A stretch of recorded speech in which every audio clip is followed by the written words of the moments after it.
Welcome, guys, to another episode of Nuance and Nonsense. We're here today with Max. Max is a friend of ours and comedian based here in St. Louis. He is a two-time finalist for the Make Me Laugh USA competition and a runner-up in the Funniest Person in St. Louis competition. Max works at clubs and independent shows all over the Midwest. He can also be found touring and performing regularly with Preston and Lacy of MTV's Jackass, and has worked with names like Pauly Shore, Kattan, Bobcat Goldthwait, David Koechner, and many more. Max draws from his unique experiences with his family, his degenerative and crime-ridden youth, and ongoing troubles as a young single father. Max is a really funny guy. We're happy to have him here. And he produces the top-rated, reviewed, and highest-attended monthly comedy show in St. Louis at the Funny Bone. Welcome, Max. Thank you for joining us today. Thanks for having me. I'm going to be here. We're very excited to talk to you. Yeah. So Shani and I we've been going to Max's show before COVID for pretty as long as we've been dating, and you've been going even longer than that. And we're sad that it's that we can't go now, but someday. Yeah, someday soon. It'll happen again. It's a great show. So if anybody's listening who's in St. Louis, definitely follow Max and look out for that. But yeah. It's always the highlight of our week. Yeah. We don't get out much, so that was like the one thing we do. Yeah. Oh, look at that.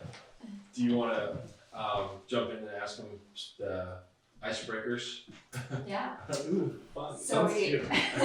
we do these little icebreaker questions that are kind of like all different themes. We talk about tech, music, health, fashion, pop culture, and kind of like psych, self-improvement. So they're all just like in those themes. So do you have a favorite software, hardware, gadget, app that you use? Maybe something that's not super common, like not like your iPhone. Everyone loves their iPhone. Yeah. Dude, I'm so technologically impaired. Like I always do I'm so bad at like finding the new thing to like find that shortcut or whatever. So I always use like the oldest hard. The oldest iPhone or? Yeah, nah, just like I never know how to use like new technology, so I just like I'm not like up to date on that. So like whatever can be done, I have like the hardest route to go about it because I can't learn like new technology. So I don't have. Like I've struggled with the air fryer that I got like it's like 2 buttons. That's a good one, air fryer. Yeah, does that count? That's a good. Because I figured that out finally, and that thing is amazing. I'm like turning into that person too. What do you like to cook in your air fryer? Steak and chicken and baked potatoes, dude. It makes like awesome baked potatoes. I never tried that. Dude, it's so good. Put it in for 45 minutes at 400. And you don't have to do like all that like different like prep work and stuff, dude. It's great. You don't have to like wrap in foil and poke holes in that shit. Yeah. You just throw the shit in there. 45 minutes at 400 degrees, and it's got crispy skin on the outside. It's like fluffy in the middle, dude. You gotta try that. I use mine for chicken nuggets a lot. It's an amazing little device. It really is. It makes it fast, and it's like, dude, it cooks steak like better than I can like on the grill or anything. Yeah. You've done perfect steaks. Mm-hmm. Yeah.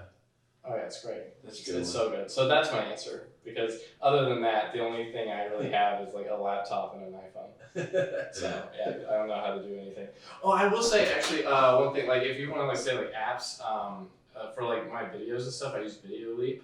Video Leap is one of my favorite for like making movies and stuff. It's like you like when I made that promo video for the Funny Bone like a long time ago, like that whole thing was just done on my phone. And like it's got so many different like, options you can use. It's like if iMovie was like actually good, And it just like there's so many different things you can do with it. And it took me forever to figure out how to use it and stuff and kind of perfect it. But like once I did, it's great. Is it a paid thing? Yeah, it's pretty cheap though. I mean, I think there's a free version, but like you gotta pay to get like the all the bells and whistles and stuff, But yeah, that's a good one. That's a good one. Yeah, we might have to check that out because I do a lot of videos on my phone. What's your favorite song of all time or your favorite song lately? Ooh. Okay. Oh, okay. I gotta think of it. Let's see. Probably of all time, I would have to say "What I Got" by Sublime. That's a good song. And then favorite song lately. Don't you have a tattoo of that or something? Just, I mean, the Sublime Sun. Yeah, I have that on me. But favorite song lately. I don't know. I don't know if I have like something that's come out recently or just something that like That you've been listening to recently. Could be old. Yeah. Could be an album. You know, I mean, it's stupid to say Deftones are already my favorite band of all time, but like, I'm still like I guess like just going through the old albums, like I like rekindled my love for the White Pony album lately, and I've just been listening to that over and over again. I'm usually not into this kind of music at all, but The Weeknd's last album was like really good. I was really into that. And then Oliver Tree's new album is absolutely incredible. So it's a masterpiece. So if you don't listen to, he's like, I don't know, he's what like type of music is he making? It's like, man, it's like a mix. It's like indie, hip hop, rock. I mean, it's hard to explain. It's definitely like not a like standard. He just mixes a whole bunch of different things. It's hard to explain, but like Oliver Tree, he put what's the name of the album? Ugly is Beautiful is the name of the album, and it's yeah. Definitely highly recommend. That's like Jelly Ugg. He's ugly, but he's beautiful. I'm just kidding. He is, no, it's He's got like a little snaggle tooth. Oh, I love it. I love your snaggle tooth. So I know that you have a health routine because I've seen you in the gym getting it. What's your and you used to be super, not that you're not jacked anymore because you're getting back there, but I used to be a bodybuilder. You used to be like no one ever believes me. Wait, When I did talk you about compete in bodybuilding? I was getting ready for my first competition whenever I discovered comedy, and like I was probably like 2 or 3 months out from. Because you showed me pictures of you when you were like big, just huge arms. Yeah, I used It to. might have been but no, because I'm like naturally so skinny, and it like took so long to get up to that, and then once I stopped, like, because when my first open mic, I was immediately like, yeah, I'm good, you know, so like fuck that, I'm doing this. And I didn't know that. And I mean, within a few months, like I went like just like shriveled back down. And so like, you know, I'm just like naturally very skinny. So whenever I tell people I used to be a bodybuilder, they're like, bullshit. And then, but yeah, I just, you know, especially like during the pandemic, you know, nothing else to do. So I was just like, all right, I'm just gonna start doing that again. What about so you've been lifting since? Yeah. So what is your routine? Yeah. Like what kind of? So like there was like a very specific meal plan and gym routine whenever I was training for the competition. And so what I'm doing now is basically just a loose version of that.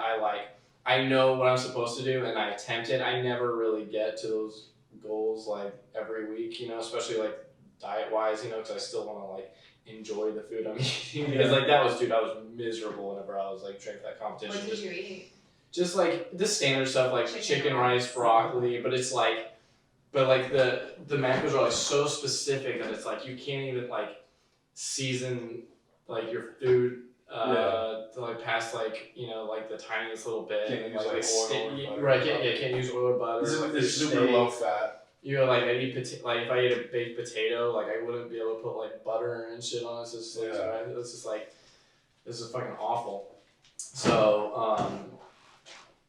So like I try to like follow a loose version of that while still like at least like enjoying the food that I'm eating. So I'm not like training for a competition or anything. I don't have any specific goals. I'm just like I just missed like the challenge of it, you know. Yeah. So I'm just doing kind of like that. So I try to like I have like I'm not going like down like straight like macros and weighing food, but like so like the loose version, like I have a specific amount of protein and carbs and fats I try to hit every day, eat my greens, drink a lot of water, and then you know, just like back to the same old supplements. And then, you know, I take fish oil every day, creatine, drink BCAAs while I'm working out, whey protein afterward. Yeah. I know. I've been getting so into all this. Yeah, So it's just funny. Sam has lost like how many pounds? 40? Yeah. Since we started dating. 45, 50. Nice. I've gained a little bit back now. We don't talk about that. Cut that out. That's not true. But and then and I'm in the gym like probably like 5-6 days a week, and just hit like I do like some people like to mix like days and stuff, but like I just go really hard on one muscle group each day, you know? And then Oh, yeah. So You call that a bro split, right? Where it's like arm day, shoulder day, chest day, back day. I've never heard that. Is that a bro split? I feel like I know online. I mean, I'm sure it is. I've never Sam's heard gotten that. into all kind of Dude, language. I'm so obsessed There's with a it. whole community of people that are into this natty or not, and it's Have you heard of that? they take a look at somebody's physique and they try to tell if they're on steroids or not. Oh, okay. And 'Cause there's a lot of fake natties, they call them. It's like people who are trying to sell you their programs and stuff online, and they claim that they're natural, but they're like clearly Not. gear. Yeah. pretty much everyone's on steroids, and people just Oh, yeah. don't talk about it. Yeah, I mean, most people that do like, you know, competition stuff, do that. Did you ever go down Yeah. that path? Yeah, I did. I did once, and then, Hell yeah. but but like, I could ask you so much. I'm glad I kind of got out of that before I ended up doing more than one cycle of that, because like, now like years later, like the people who were doing that stuff with me and then like continue to do it, I've like seen how like the long-term effects it's had on them, and I'm like, oh yeah, I'm good on that. So like, I'll take What's like, happened? Or go ahead.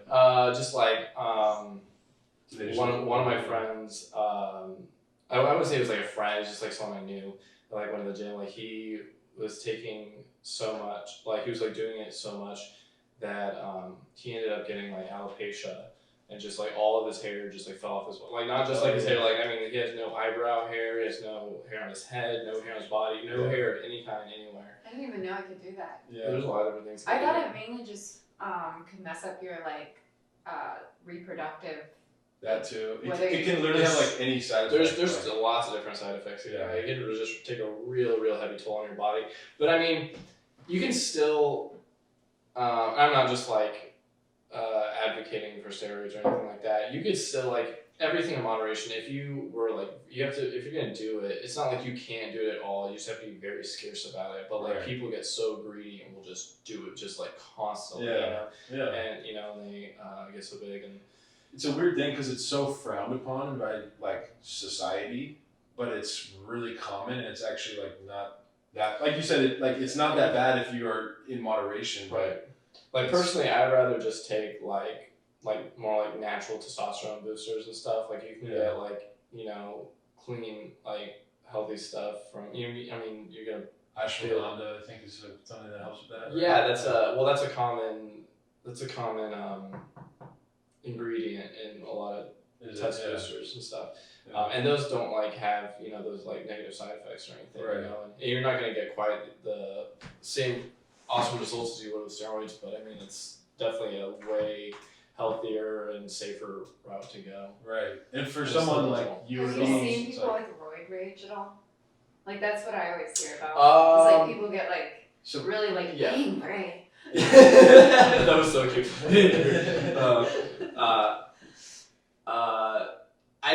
I think, I mean, there's definitely, I've seen people at the gym who, like, I would guess were on steroids and would, like, I don't know, they would just, like, they have, like, sort of, like, an attitude. I haven't seen anybody, like, you know, like, get into a fight at the gym or anything, but, like, they would kind of, like, walk around with this sort of, like, attitude, like, they were already sort of, like, irritable and stuff, or, like, someone would be on a machine they're trying to get to and just be like, ugh, like, you would go, like, pissed off and everything, which, I've heard. but I haven't seen any, like, crazy displays of roid rage. I saw a guy yesterday, fucking for sure. But I've also heard that it's like if you're already like an angry person, you can just exacerbate it that. depending on the compound that I you better take. not get off of this one.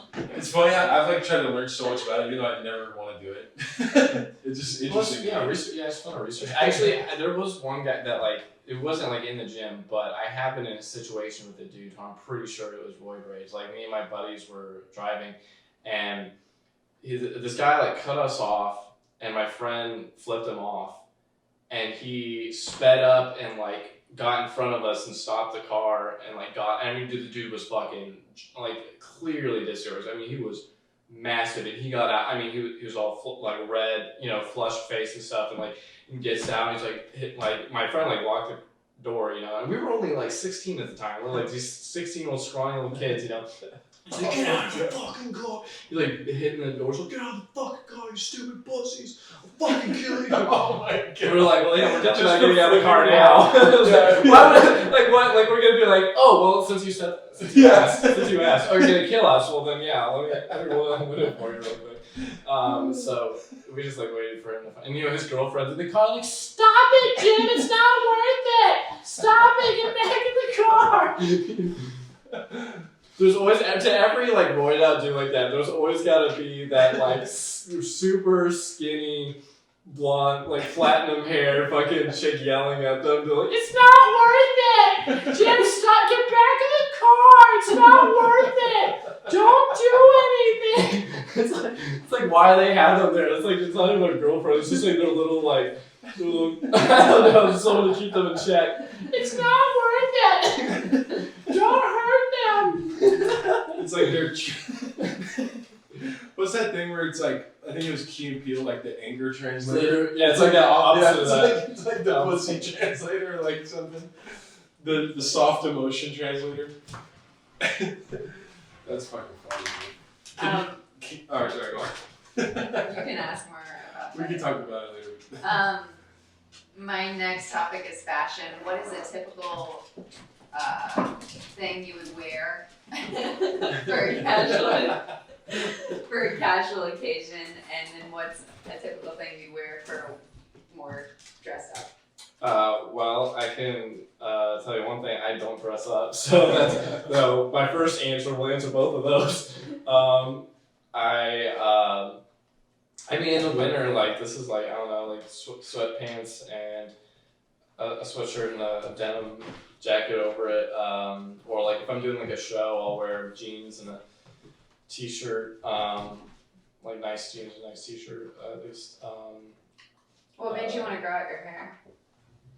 I don't know, something to do. I also, well, no, I should say that. I actually do have a real reason. I used to always wear a hat, and I wore a hat for 5 years. Like, I never went out without a hat for about 5 years. That's because I have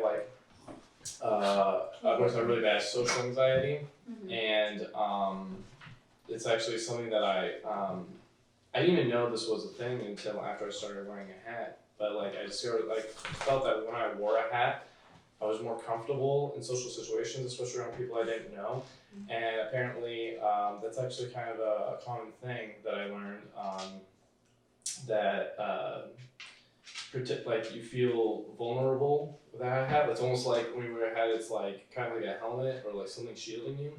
Wow. And I talked to someone who, I met someone else who had that kind of same issue, and his therapist had told him, which he didn't end up doing, but his therapist told him like you can also grow your hair out, and it feels like you have something like kind of like secure, like something around you.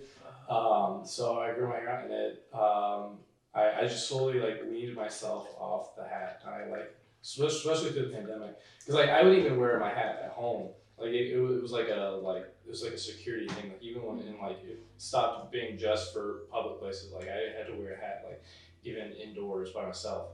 And so through the pandemic, that was kind of like one of my goals was to like kind of like wean myself off that. So like I stopped wearing it, I don't think I ever even noticed that you wore a hat all the time. Really? Yeah. I never didn't have a backwards hat. For all your. Oh yeah. Okay, Always. backwards. 'Cause For some reason, I was imagining it. I just forwards. remember you having really nice hair that like laid like the perfect Justin Bieber, like silky. Yeah. That's so interesting. So I just did, and I just like slowly moved myself to that. And then like once the pandemic was over, I think I went out, the first time I went back out, I wore my hat. And then I was like, all right, I'm going to commit to this. And just no matter how uncomfortable I'm just going to stick to it. And like, I didn't even bring like the first couple times, like I brought my hat with me, like in the car just to have it in case I freaked out. And it helped that like, the first few times I was going to like open mics where I'm like surrounded by people I know, so it wasn't have too much anxiety. But like, but yeah, now I don't even think about it. I just sort of had to like get myself over that hump, and I think that was a help too. But the other big thing was that I started meditating, and I think that really helped a lot. That helped with my anxiety in general. So I think that kind of carried over into the social anxiety thing. Mm-hmm. I started doing TM back in last November. So that helped a lot. I remember you talking about that on stage. Yeah, Thinking that was so cool. It's great. I highly recommend it. It's I've never tried game that changer. specific. I think this pandemic has made my social anxiety worse because I'm just not putting myself out there as much. And so once you're not putting yourself like in those social situations as much, then when you get in a social situation, you're like, I forgot how to do this. You know what I mean? No, I can see that for sure. I've always been like that, so I just that didn't really change. But She's licking them. I forgot what the original question was. Oh, it's about what you worked out. My dog sometimes licks like the floor and the wood. Like She's like right by the camera going. Great. Yeah, I've actually heard a lot, like, for one, when I was at Christian camp when I was little, we would raise enough money for this guy to like shave his head. He had like really long hair, and he cried when we shaved it. And so I feel like What the fuck are you talking about? What kind of hazy, like crazy ritual practice is this? This is a cult? Like, what are you talking about? You said that so casually. Like, that is a weird fucking story, dude. Let's back up a second. Oh, we did a lot of weird stuff at church camp. I can imagine, yeah. Well, no, he was one of the counselors, Was he so Catholic? it's not like we were like shaving a little kid's head. But It's a funny thing to do at church. I know, but it's like you raised money so that you could shave this poor guy's head who clearly didn't want it, and he's crying during it. You're like, this is for Jesus. How does that? What was the point of that? yeah, I don't know. I guess it's kind of like when you have your principal dress up as a girl if you raise so much money or something. It's just like, Once again, what the fuck are you talking about? What? How did you grow up? we do this. What kind of school did you go to? Very small school, about 400 people. Oh, I wanted to ask what is like, because I meditate, but I don't think it's TM. Like, what does it consist of? Like, Transcendental meditation. You get you transcend. You get you have to go through like a 4-day course, and then you are given a mantra, and you. It's hard to explain. I can't just really like explain it perfectly without you like kind of learning from him. But I mean, in a general sense, you just you close your eyes, you get comfortable, and you repeat this mantra over and over in your head until it just sort of like it's a thought more than you actually saying it. You're just repeating the thought, and then it kind of just relax. I don't know. It's hard to like. It took me a while It's to do. supposed to be like That a explains safe it. word that whenever you say it, it takes you to a safe place, right? No, not Is like that that. something else? That's something else. Yeah, that's called rape victim therapy. No. Because this girl I watched, she said her word is charcuterie. And, and Charcuterie. it says to be a word that has no meaning to No, a you. mantra isn't just a word though, or I guess it could be. But isn't it like a phrase most of the time? I mean, it can be like I am here or no. something like that. no. I'm It's, there. there's a. I mean, it could be a phrase. In our sense, it's not even a word. It's just like a few like kind of like random letters, like sounds. Like mine's not even like a real word.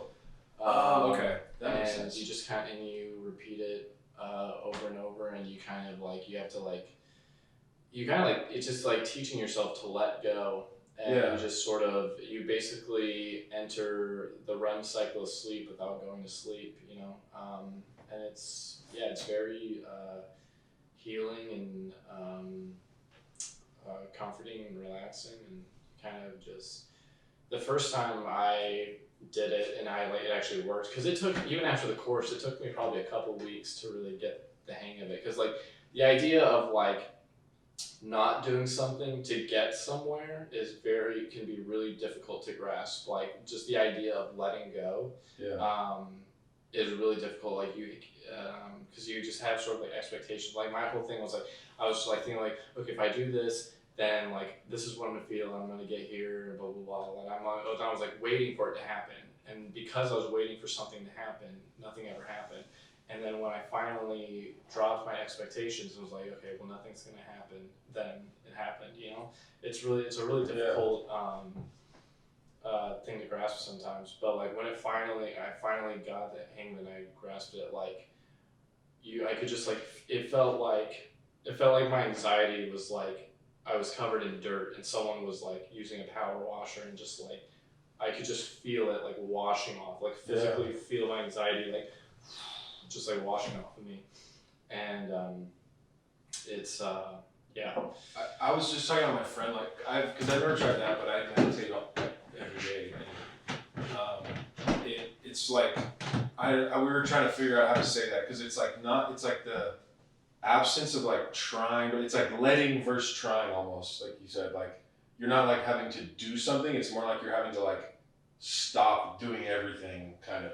Right. You know, it sounds like that's, I don't know. I was struggling like how to explain it. Yeah, and then like it also gives you the ability to be more interesting than all your friends. You know, you're a better person than them. You can relay your experience and then tell them why they suck because they're not doing transcendental meditation like you. That's it really gives you a one-up in the room. You know, it makes you the better person. Because I can relate with that. I always tell Shane that she needs to meditate more, and that I'm better than her because I meditate. It's true, he is actually. But you're even better than me because you do TM. Yeah, so I mean, I don't. There's a level. There's levels. There's a hierarchy. Yeah, there's a very clear hierarchy.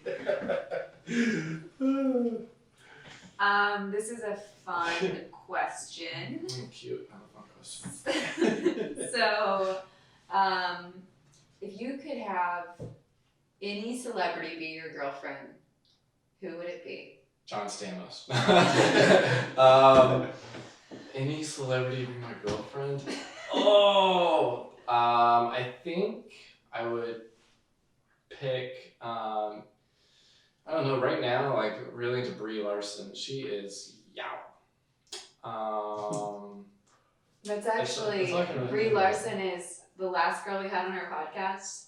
She looks like Brie Larson. I thought you said she's the last girl we have. I was like, whoa! Was Brie Larson?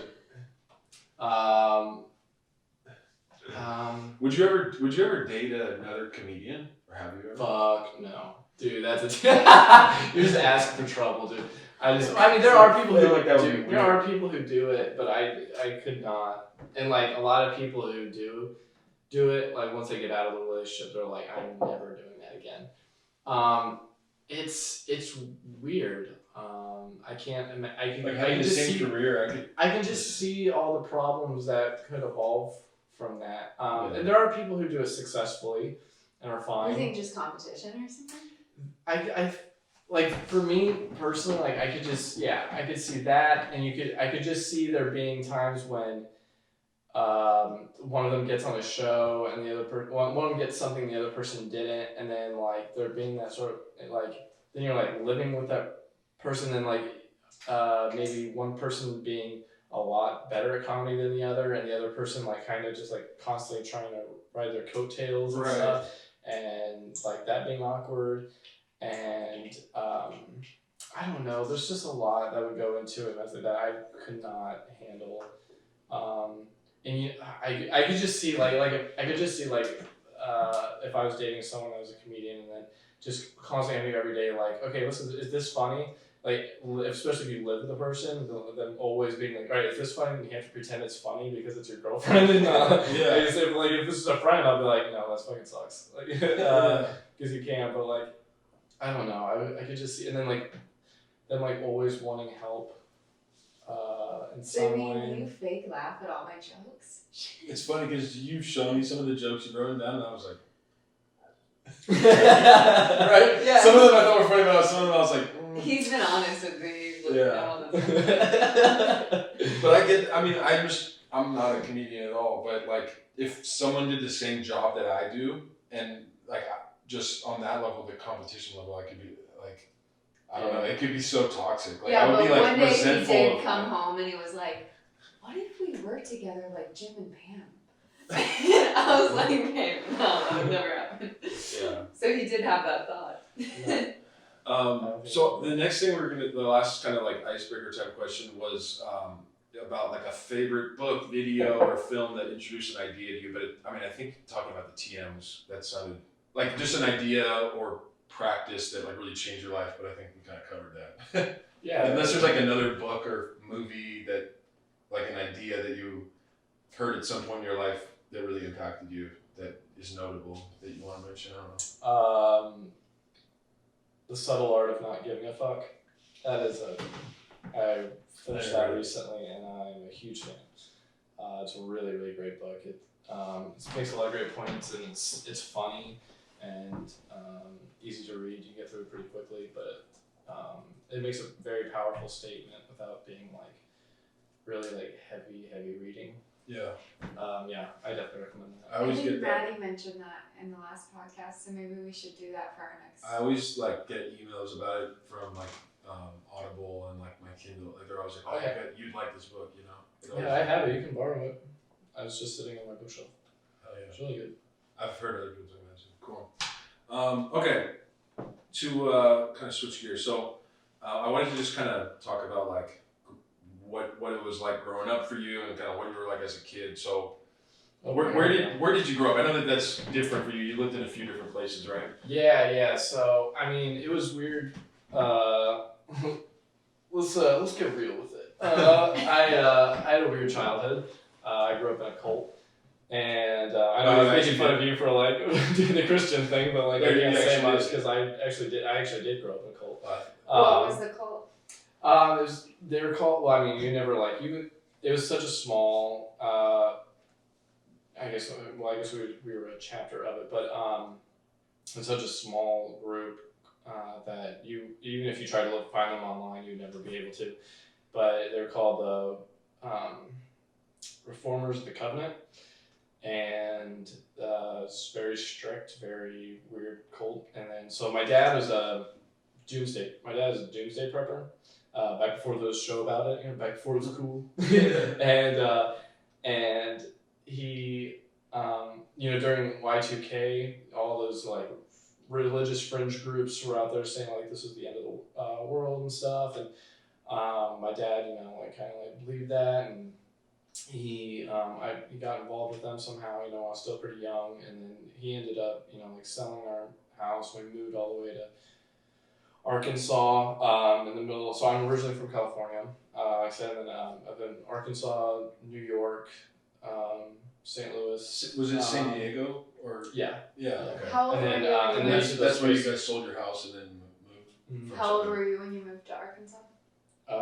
6, and then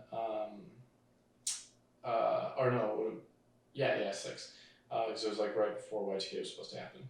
And then Arkansas, New York. Was it New York City? Or I was 5, about to turn. I was like almost 6. Arkansas the state. Yeah. No, I said Arkansas, and then you said New York City, or Upstate New York, yeah. And but the cold thing was in Arkansas. So we lived in the woods in the middle of nowhere in southern Arkansas, and I mean had no idea what we're doing. So we're like, you know, city people, we're like moving out to the middle of nowhere and stuff, and my dad's like trying to adapt to this you know, country life and stuff, and you know, he like turned there was like a fallout shelter, or like he turned this like attic cellar thing into a fallout shelter. Put like a ton of that like powdered foods, you know, stuff, and all these supplies. He like tried those guard. He bought horses. I don't know why. We came to the city. We had no fucking clue how to work a horse, dude. Like, This sounds kind of fun. this is so. dude, we had no. Dude, horses are smarter than we give them credit for, dude. Like they know what's going on. They knew we did not know what we were doing. Like they blatantly disrespected us, dude. Like they would. I swear to God, no, like they would walk up on our porch and like look at us through the window and like shit on our porch while staring us just directly in the eyes, dude. Like it was like a horse giving you the finger without being able to look. It's like, dude, they were so metal. Like they did not give a fuck. Like they were all. No, they can't like sense your feel. Like I've never noticed, but when you like approach them, if you're like all nervous and you are, I don't know how to. They like know that you are like. Remember we wrote, Yeah, they knew that we were like. I had no idea what we were doing, and so you were just 6 out there. Were you guys living in like homes, or was it like trailers? Or no, dude. It was. I mean, dude, we didn't have neighbors for miles, dude. It was just way out in the middle of nowhere, like in the woods. And so. And was that with other so my people dad of the chapter? No. That was just our family. Okay. But we were like still part of the like group, and like other families would come and like stay with us for a little while and then leave. And Were you going to school, or? I had to be homeschooled. That was one of the rules of the cult. You weren't even supposed to associate really with people outside of the cult. But Did they position themselves? we as, still like, did. Like Christians? my dad ended up getting excommunicated from it.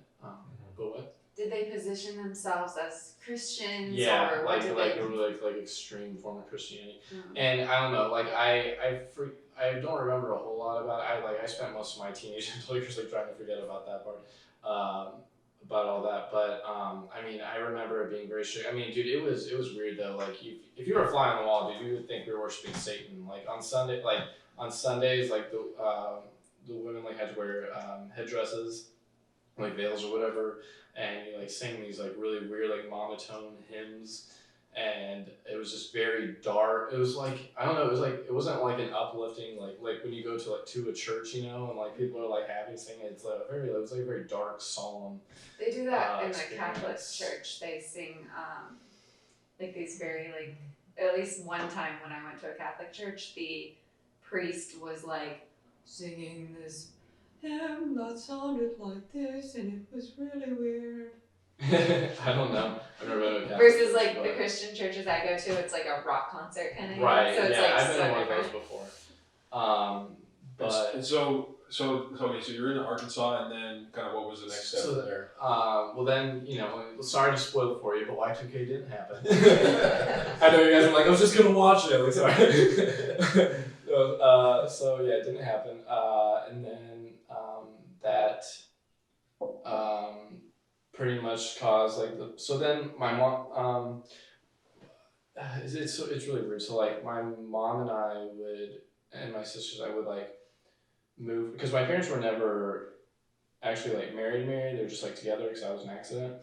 And she would like, I don't know, they just like hated each other, and my mom would like move away, and I would like move, we moved to New York like for a while, and then we like came back and stuff, and then she like finally a few years later like finally like just like did the whole thing once and for all and separated from him. And then we moved to St. Louis. We like in everywhere we went, we moved like several times in between and stuff. and moved back and forward and stuff. And then I finally planted in St. Louis for good. And yeah, that's How old were you when you fled in St. Louis? 12. So were you moving like several times per year? Yeah, couple depending depending on the year. Yeah. Wow. And do your grandparents live in Arkansas? Hmm? Do your grandparents live in Arkansas or something? Not anymore. Because I thought yeah. I remember that from a joke. Yeah. So my dad actually had also convinced my grandparents, he'd convinced my grandparents that was going to happen, and they moved down there too. But then they just ended up staying there because they liked it. And then a few years ago, they actually did finally end up moving. When Y2K didn't happen, was your dad or people in the cult were they like? I don't know. What was their reaction? Were they? I mean, I don't. Were they like pissed it didn't happen? Again, I was still very young, so I wasn't super involved in it. You know, most of it is just most of it. Yeah, it's most of it. I can't remember anything when I was 6, so. Right. I would have been 7. By that time, Y2K actually happened, because we moved there, a while before to get everything prepared and everything. So obviously, there was a lot of tension in the family. There was a huge life decision, and it was just to be wrong about. And so. Were you, and as a kid, what were you into? Were you into sports or I don't know, music or obviously you like music a lot. Normal kid. So I was still a normal kid. Here's the thing is that while that was going on, I was still, I felt like a pretty normal kid who knew that I was in this is weird. I didn't take much at face value. I was I don't belong here. This shit's weird, and I'm not into it. And so you had to be pretty independent thinker almost as a kid. Yeah, and I really never, I would because I knew I'd get in trouble if I tried to say this is all bullshit. But I just I never as a kid I was always saying to myself, I was I don't believe this. It's not real. I'm not into this. Yeah. Were you? This is such a corny question, but were you a class clown type kid? Did you enjoy making people laugh a lot? For sure. Yeah, definitely. Which I know is a cliche kind of thing, but yeah, definitely. Any chance I got, that was all I was ever. Yeah. When did you first know you wanted to start thinking about doing stand-up? The first time I witnessed a stand-up, the first time I saw, what's crazy is the first time I ever discovered, saw I was at a friend's house, and he had Comedy Central on, and I had heard of stand-up comedy, but I still had never seen it before. And the first time I actually saw a stand-up set was Brian Scalaro, who ended up being the first person that I opened for at a club. Wow. Years later. Yeah. I saw a special when I was 9. I was 9 or 10. I saw him on TV, and then at 22, when I was 22, I opened for him. It was my first week at a club, and it just so happened that's who it was. It was crazy. Life's weird like that. But so it was. Dude, there's so much stuff. There's so much to you that I'm realizing I don't know. I don't know. It's just you have such an interesting story. So deep. No, it's just crazy. Dude. I'm like an onion. There's just layers. There is, man. There is. There is. It's awesome. It's just so cool hearing this stuff. It's so cool you're into stuff. No, I said hearing this stuff. Oh, hearing this stuff. I thought it was so cool you're into stuff. No. So cool you're into stuff. Yeah, I like stuff. Really, I love stuff. It's just people don't usually know that about me, but I really like stuff. But so when was the first open mic you did? It was February of 2014. And how old were you? 20.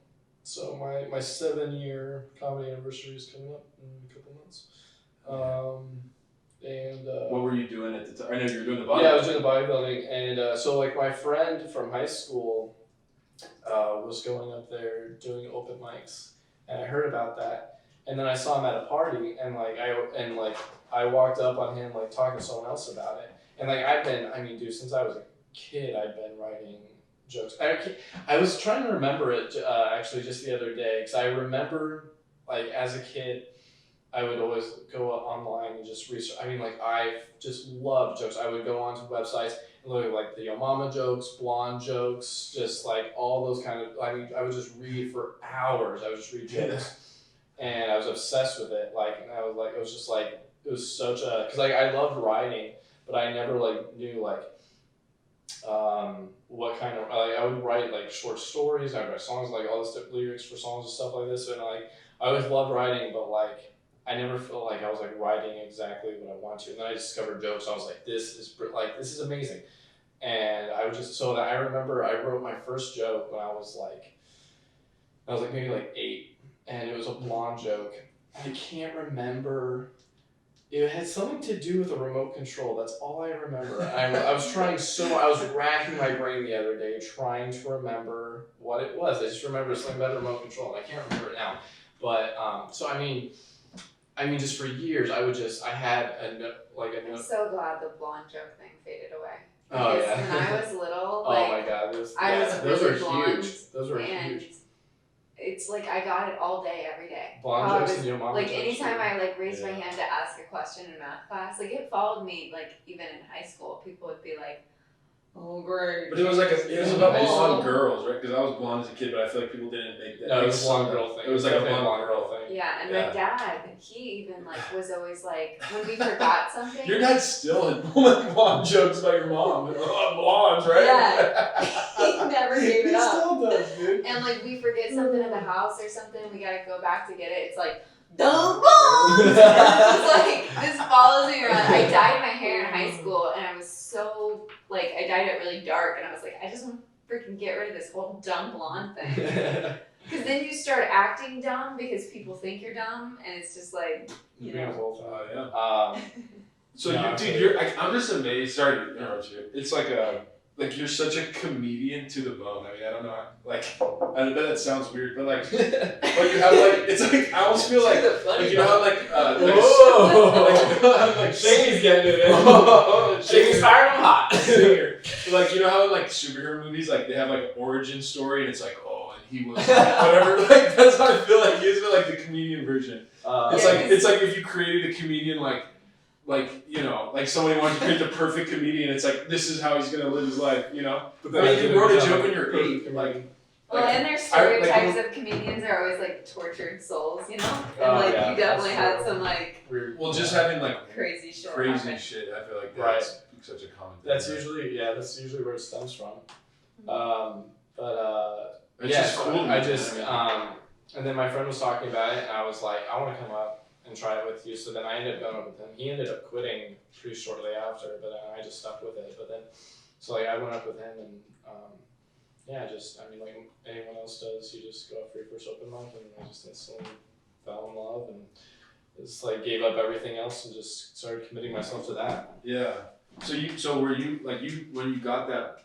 It sounds like you kind of had the bug or whatever. But once you did your first open mic, was it like pedal to the metal? I guess you the first did you just start going at first? a lot? At first it was, but then pretty soon after that was when I found out I was having a kid, and so for the next 9 months I did nothing but worked just to say I needed to save up money, to have a kid. So I didn't get to for the first year.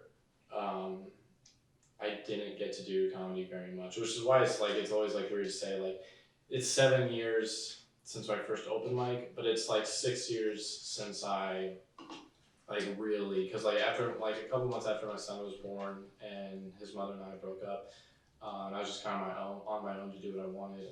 That was when I really hit the grindstone and just fucking took off with it. And so it's been 6 years that I've been really actually giving it my all. Yeah. So what's a week look like in terms of like your comedic process, like.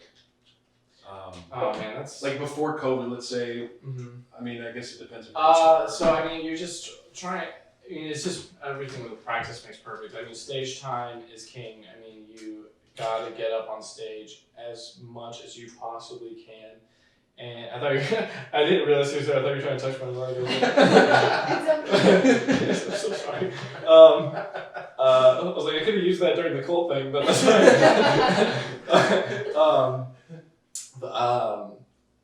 So Stage time. yeah, stage time is just like you gotta get up on stage as much as physically possible, multiple times a night if you can, and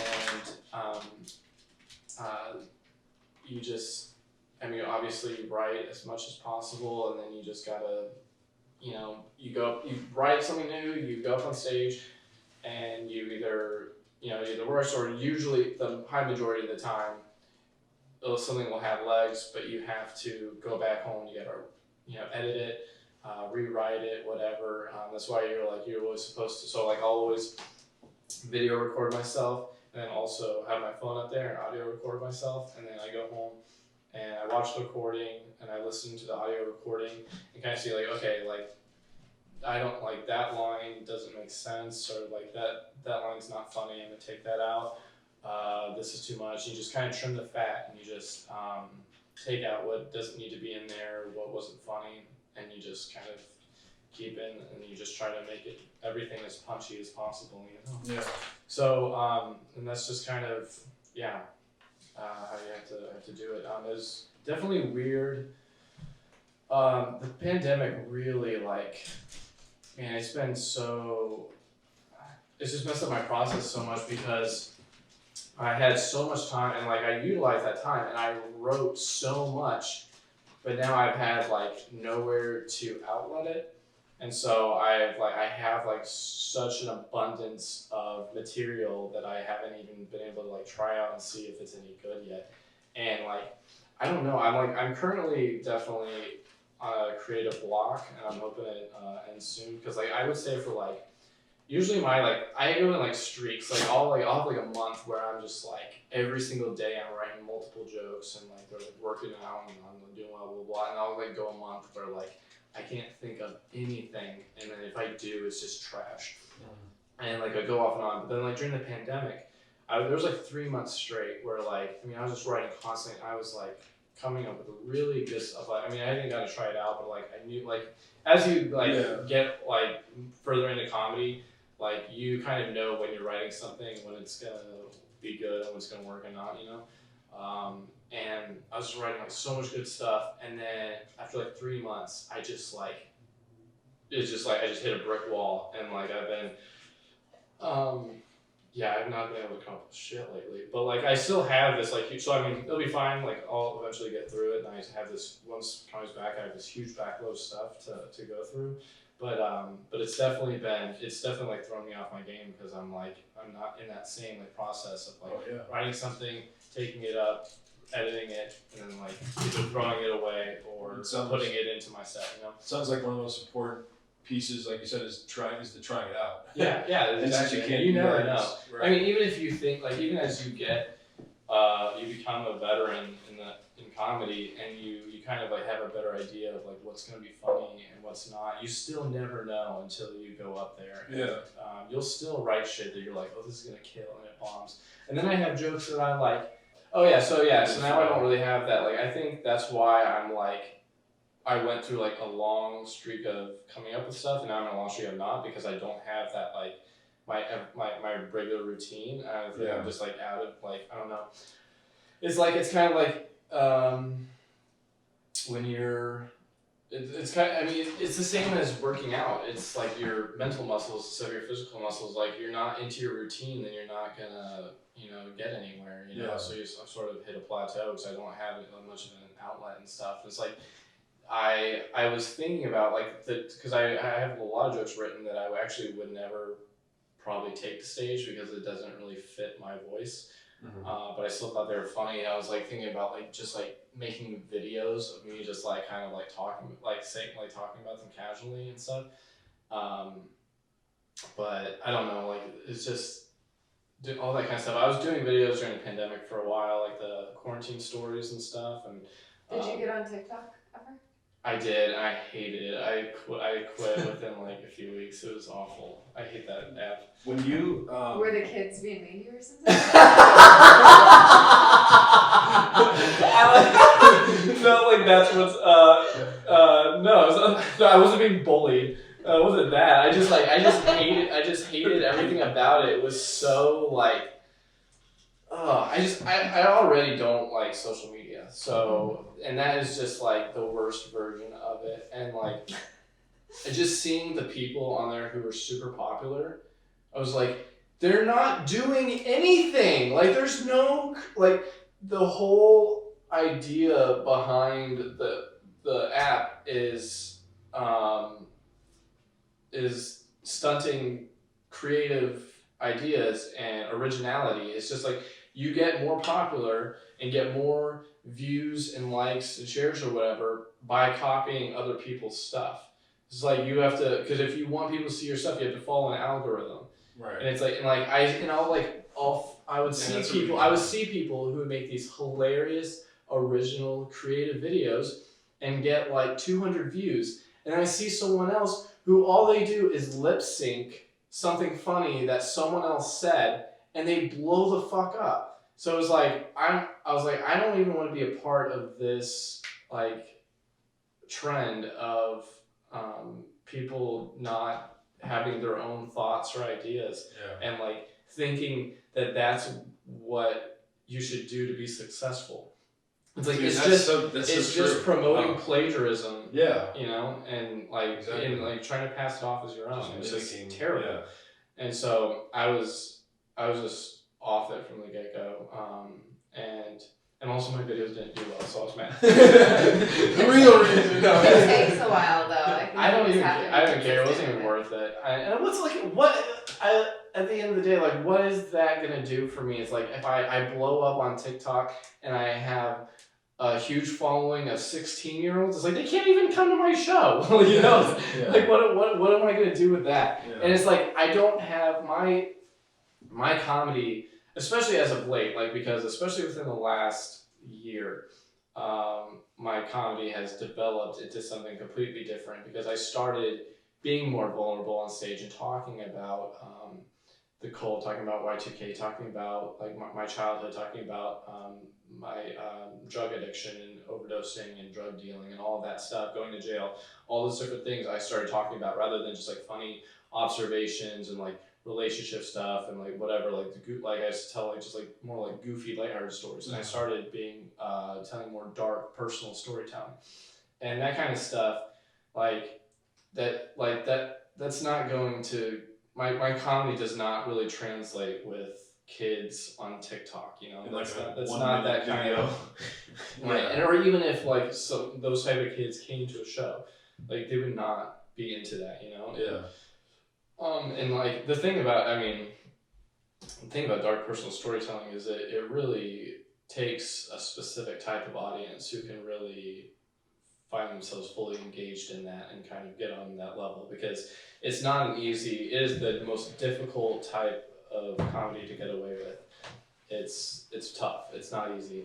But I love it. Like it's like I feel like I'm doing the type of comedy I'm supposed to do when I do it, even if it doesn't go well. Yeah. But when it does go well, it goes great because people either really relate to it. Like I started since the little bit of time that comedy kind of came back after the lockdown, I started telling a story I had about just like when I was a speed addict, and just like a really crazy story I had.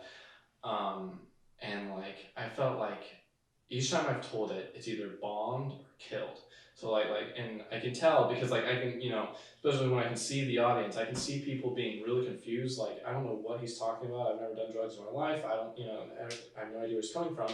And then I see the faces of people whose eyes like light up when I mention something that they've clearly been through. And then they'll come up to me afterward. They're like, dude, I had my problems with drug addiction, and that was perfect. Like you described that perfectly. That's exactly what it feels like, and that's exactly how it was. Blah blah. And I just you just conveyed the message perfectly and like blah blah, and like, and so like even if that happens less than like when it bombs, it's still more worth it to me for that, because people like coming to a show not expecting to be related to that like perfectly and heavily is especially about something that they wouldn't expect to hear about.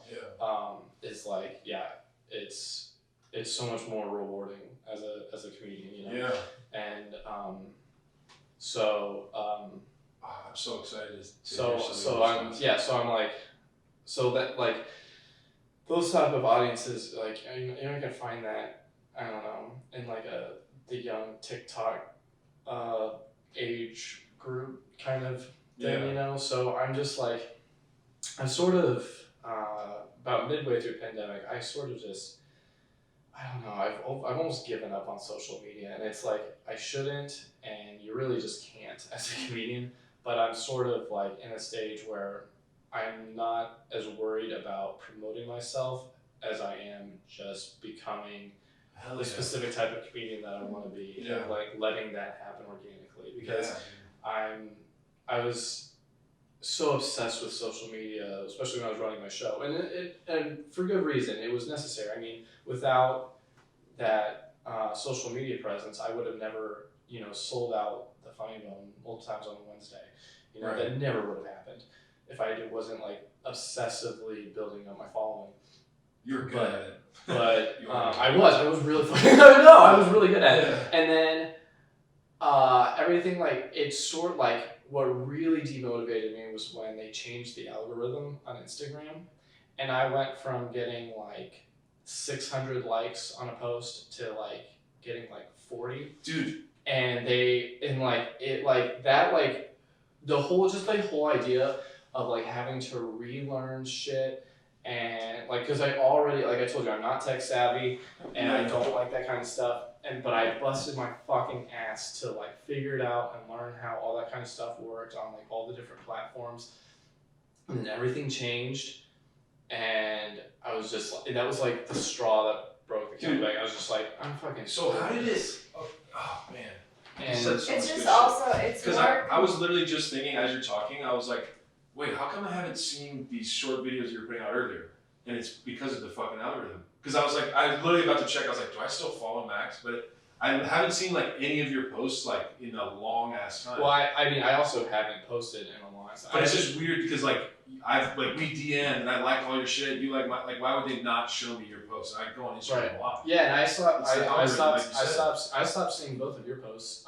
And like they like started showing me, and that was the thing, is that like what really bothered me is like I stopped seeing like the people that I actually like know and interact with and hear about, and like I just started seeing these like random people who like I don't even know who they are. I don't even remember following you or you following me.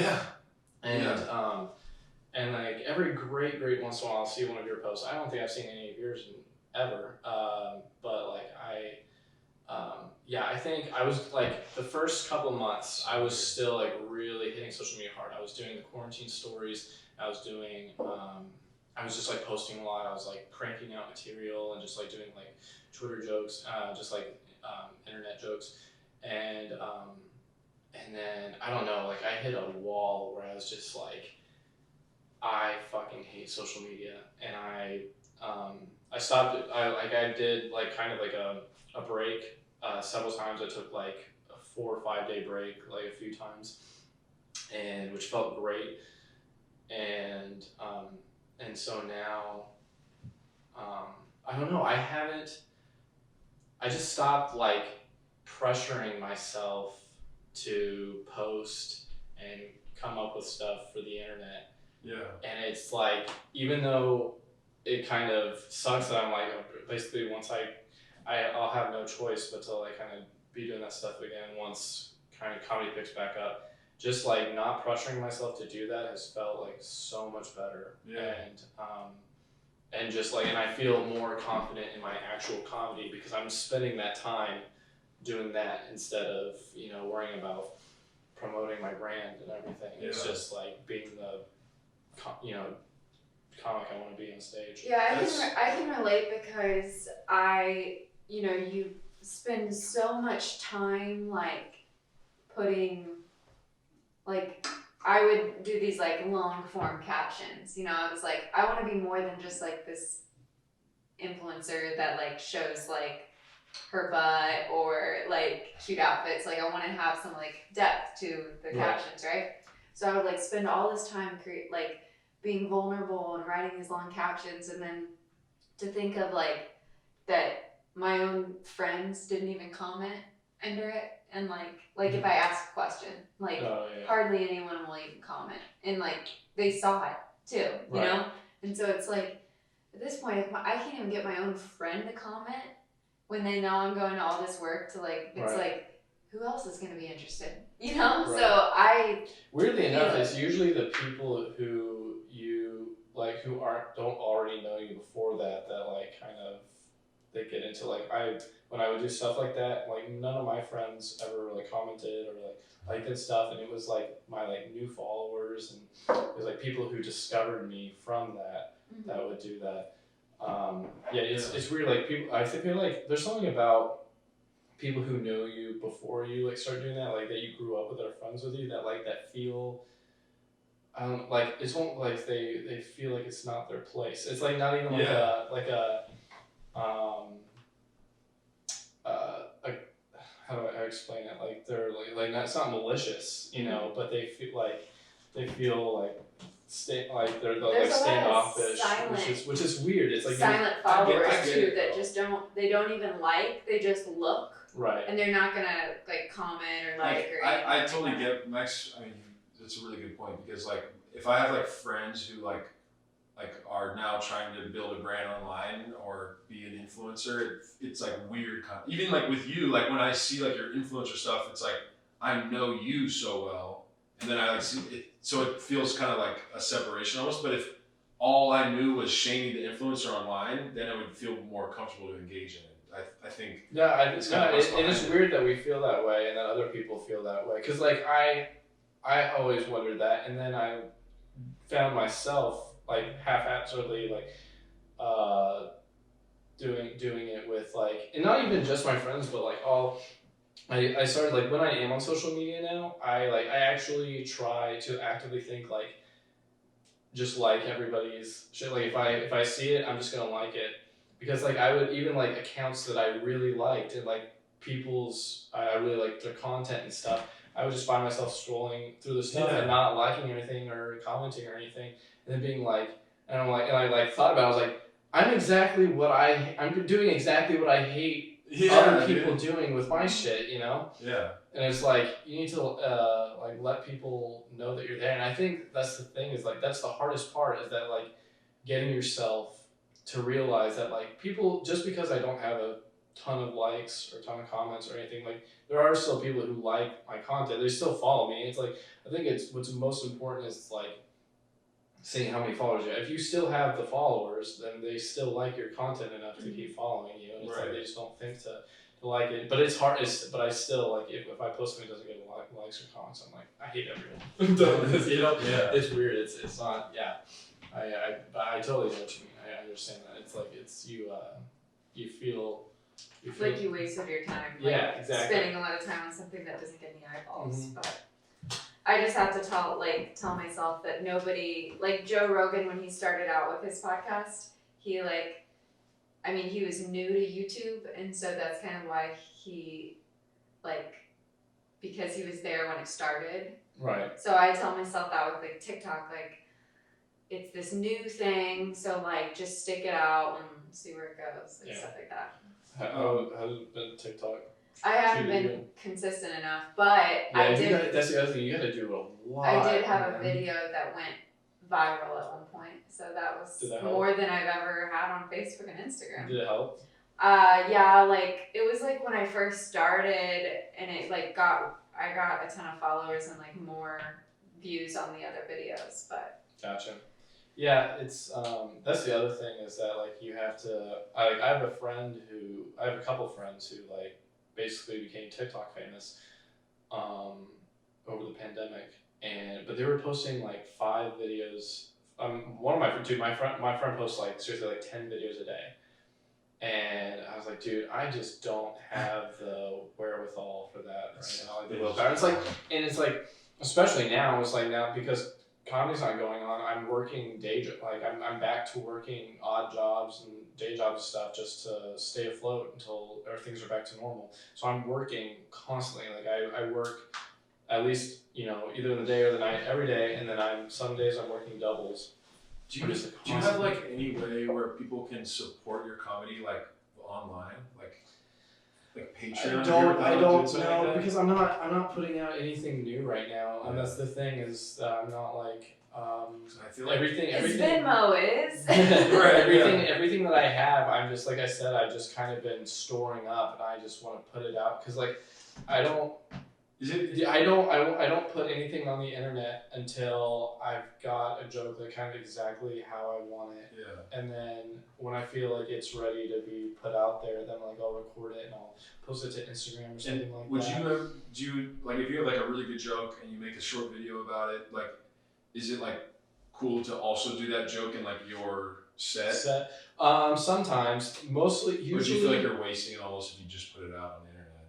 Generally, if I post something online, like I'm done telling that joke on social media because in that way I can like people on social media can see that and be like, oh, he's funny, I'm gonna go see him, and then when they see me they're not hearing jokes that they've already heard, so and then people who follow me on social media and have already seen my show, they'll still probably they'll still like it or comment or something like that. Oh yeah. Like it enough to like whatever give it a view again, but So I would imagine that you have like some like really die-hard fans. Like that's how I feel about you. Not to be honest, like because I've heard you say some of your jokes. I've heard every time at the showcase, and but I've heard you like tweak them and like try different timing and stuff, and it's awesome to see that. Yeah, that's what's so awesome about comedy is like a joke never has to be completely finished. Yeah. Unless you I guess. Not even. I mean, I've heard people tell jokes on comedy albums and specials, and then they continue to tell the joke, and they change it. Yeah. So I mean, really, a joke never has to be totally finished. Like, I mean, like if you publish a book, and then you could go back and review your own book later and be like, oh, I should have done this with it. It's like too late. The book's published. Right. Like you're done. But it's like a joke. You can tweak it and revise it and edit it and trim it and rewrite it and do whatever you want with it. Yeah. And I've done it. There's been plenty of times where I've taken I've had or I've just taken a certain joke that wasn't working really well, but there was at least one or two lines in it that were doing really well, and I would just take those two lines and find another joke where they made sense, where I could just put them into that and just have one really punched up joke. I have this kind of opening, the opening minute I do talking about being a young parent. I kind of have really quick, in a minute and a half, I have probably 8 punchlines. Yeah. And not even a minute, I have 1 minute, I have 8 punchlines. And those all used to be completely separate jokes. Oh. And so I would go, so it would be more 5 minutes to tell these 8 punchlines. And so it was just taking way too long to get to a laugh. And I was like, okay, so if I just take those lines out of there and I put them together and add maybe just one extra filler line in between and stuff, I can get those laughs in a way shorter amount of time. And so is it strategically at the beginning to just kind of shock the crowd into you always want to get your first laugh as quickly as possible. Because there's definitely I noticed that who was that guy who came who it was a special guest and he had a Comedy Central, he had a special on Comedy Central. He absolutely fucking killed. Michael Malone. Yes, I know. I told you. I remember. You know what's so funny? I only remember that because I remember after the show you coming up to me like, who was that guy? Dude, because and this was the one show I wasn't at. You just went with Mookie, right? Oh, I think And yeah, so it was, dude. Because there was at a point where it's like I felt like he could literally say any word and make me laugh. Oh, Because the crowd was so good. and then I understood the concept of like warming up a crowd or hot. I don't know what the terms are, but and like, he's so fast. but it was like this guy could just like make a fart sound and like the crowd would like blow up. Every other that was the thing is that like every other line, but he's like in that set he had so well tightened. Right. That's the whole point of that is like you don't want to give people, you know, well, there's different, but that Dude, doesn't I have always so much have to be. respect for that, dude, because there's such a like art to it. There's such like a, I don't know, man. To me, comedy seems like one of the hardest things in the world to fucking do. To be honest, It really is, and it's the one thing that so many people think they can do, like do easy. Because it's like when you're like looking at it, so people just look at it, and they're like, it's just talking, you know, like, cause like if you see people like in a band, like you're like, you know, you're thinking, okay, I gotta learn how to play guitar well before I can, you know, join a band, and then I gotta write music and then do that. But when you see people doing stand up, you're like, oh, they're just talking. Well, I can talk. And people, I mean, all the time. It's like I make people all laugh. the time. Exactly, and that's the other thing is people think that like offstage funny translates to onstage, and they're because there's no context. It's a different ballpark. It's not even the same sport. It is like it's completely like it's so easy to like make people laugh like in context of daily life and like play off other people's jokes. Like everyone can make people laugh like that, but to like get up there and everyone's like, all right, make us laugh, motherfucker. Exactly. Like that sounds so hard to me because they're not expecting like in everyday situations you can make someone laugh because they're not expecting it. Right. And that's what. Oh, that's what makes it funny. But if someone just said, I never thought of so that. when someone just came up to you and said, "Make me laugh, do something funny," so it's like, it's hard. like no, then nothing you say is gonna be funny, you know. In that kind of situation, that's why in stand-up, that's why the biggest laughs come from something that's improvised, you know, like crowd work, you know, like I mean, so the crowd work comics get the biggest laughs because it's off the dome, you know. Yeah. I mean, a lot of the times, signing off the dome, they're just really good at making it look like it's off the dome, you know. Like I know. I've seen you do that with the people who sit at the very front at the Funny Bone. There was like this group. I don't remember what it was, but it was fucking funny. That's my hard. That's like one of the toughest things for me is crowd work. Is that because like I can. If someone like heckles me, like I can say something quick, like I'm quick-witted enough that like I can have a quick retort or make like a quick joke off of it, blah blah, or like if I see something, I can make a quick joke. But like I know people who can like, I mean, they see something in the crowd and they can turn it into a whole bit immediately and like go on a whole tangent, and just like make a whole thing out of it for several minutes. And I'm like that, and like pick at it in various situations, and I'm like, I would have to sit down and think and write, and like they're just doing it off the So I wanted to ask you about that too. Like, it seems to me that like comedians can have such different approaches. Like I've heard of like people who like write on stage, and then like, because to me it seems like you have like a very like practice. Like you like to take it and refine, which is how like Joe Rogan talks about his jokes. Like he's like obsessively writing about it, tweaking, perfecting. And then is there kind of like a spectrum of it where some people are like just riffing on stage, like you said, like they can like take a crowd moment and make a bit just kind of. There's like okay. I don't know what I'm asking. I know what you're asking. There are, I mean, there's lots of comics who try to do that and it goes terribly.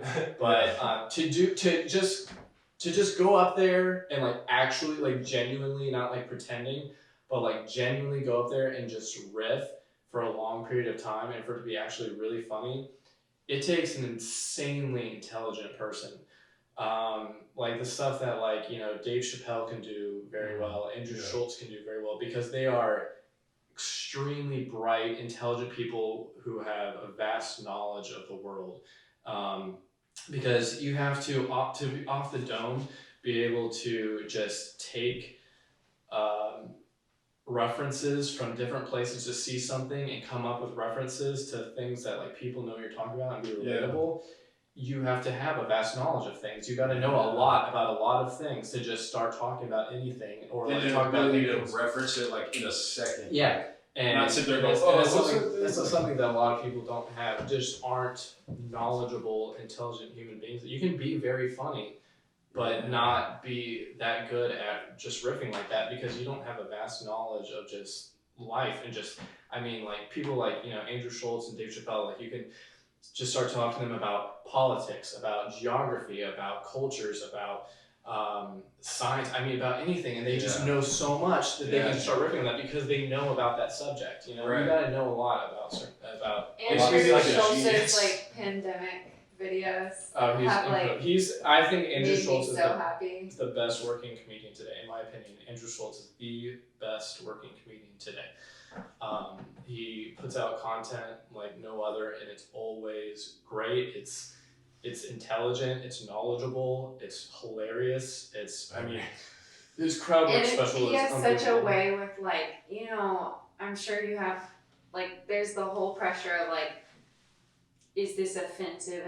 Am I gonna get canceled for this? He has such a way of like teetering the line without like really pissing anyone too much off. Yeah. Yeah, but here's the thing: is that like I'm trying to remember who said it. I can't remember who said it. I think it was Eddie Murphy, who said, "If you tell an offensive joke, to get away with an offensive joke, it has to be at least 3 times as funny as it is offensive." Because if you just say something that's offensive and it's not funny, then like you're just a fucking offensive asshole, But if it makes you laugh hard enough, you don't care that it's offensive because you're like, well, he's fucking hilarious. Like that's a great point. Dude. And that's something that Andrew Schultz has the ability to do. Is he can say something offensive, but it's so funny that you're like, I'm not even saying that about it because this is so funny. Like his crowd work special is amazing, but that's just like that. That's the beauty of comedy is that like there's no one specific style like that you have to conform to. So like there's people that are great at crowd work and don't have like the best material, but they kind of work. They work around, they kind of work around their strengths and stuff. Like I'm not super great with crowd work, but like I've like my written material goes over well, so I kind of let's see with that. I know people who one of the things I learned a lot from my week with Adam Ray, who's a really great comedian, and something I saw him do a lot over the week was that he would tell the same there's the same hour every night, every show. But he would never tell it in the same order because he had a way of making his jokes look like crowd work. Like he would start a conversation with someone, and then he would, depending on what they would say, he would find a way he made it look organic in that he would ask them a question, like and his follow-up question would gear them into a way that would segue into his joke. And he would tell the joke, and people thought he was coming up with that as a response to what he was saying, but it's something he's been telling all week, Right. So like, and people think it's improv, so like the laughs are, twice as hard as anything else. Damn, that's like, next level. Yeah, it's so good, and like, there's a lot of comedians who do that, who like they're like crowd work comedians, and you think everything they're saying is right off the dome, but really it's written out, and they have this amazing ability of steering conversation into that joke, so it looks like they just thought of it right that second. Yeah. And that's so cool. There's a lot of comedians who are like that, but and then you have, and it's crazy because like those kind of comedians, and especially like really fast talking or like short joke kind of comedians, they want laughs like really quick and like not too much space in between. And then you have comics who can be really funny, but like their laughs may be further and fewer in between, but then those laughs are huge. They really build up to something. And like that's sort of what a lot of what I've shifted more into as I'm telling dark personal storytelling, because I'm gonna have moments where I'm kind of telling stuff that's not funny, but I'm building up to funnier things. And that's like one of the things Ali Sadiq, who's a great storyteller, is he said that like resonated. Something he said that really resonated with me was he said, everything you say as a comedian doesn't always have to be funny, but it at least has to be interesting. Because even if it's like silence isn't always a terrible thing. Silence, if anything, can be a good thing because it means people are paying attention. If you can hear a pin drop in the room, it means you have their attention, you have their focus. So that's still a good thing, but you have to do something with that attention and focus. And so like Ali Sadiq is one of those who, when he tells stories, it is like a lot of silence, but he will get these big eruptions of laughter from one thing, but he goes, and then it goes this long time of silence, but everything he's saying is very interesting, so people are listening and focusing and paying attention, you know, and it still pays off, because he knows how to kind of wield that sword.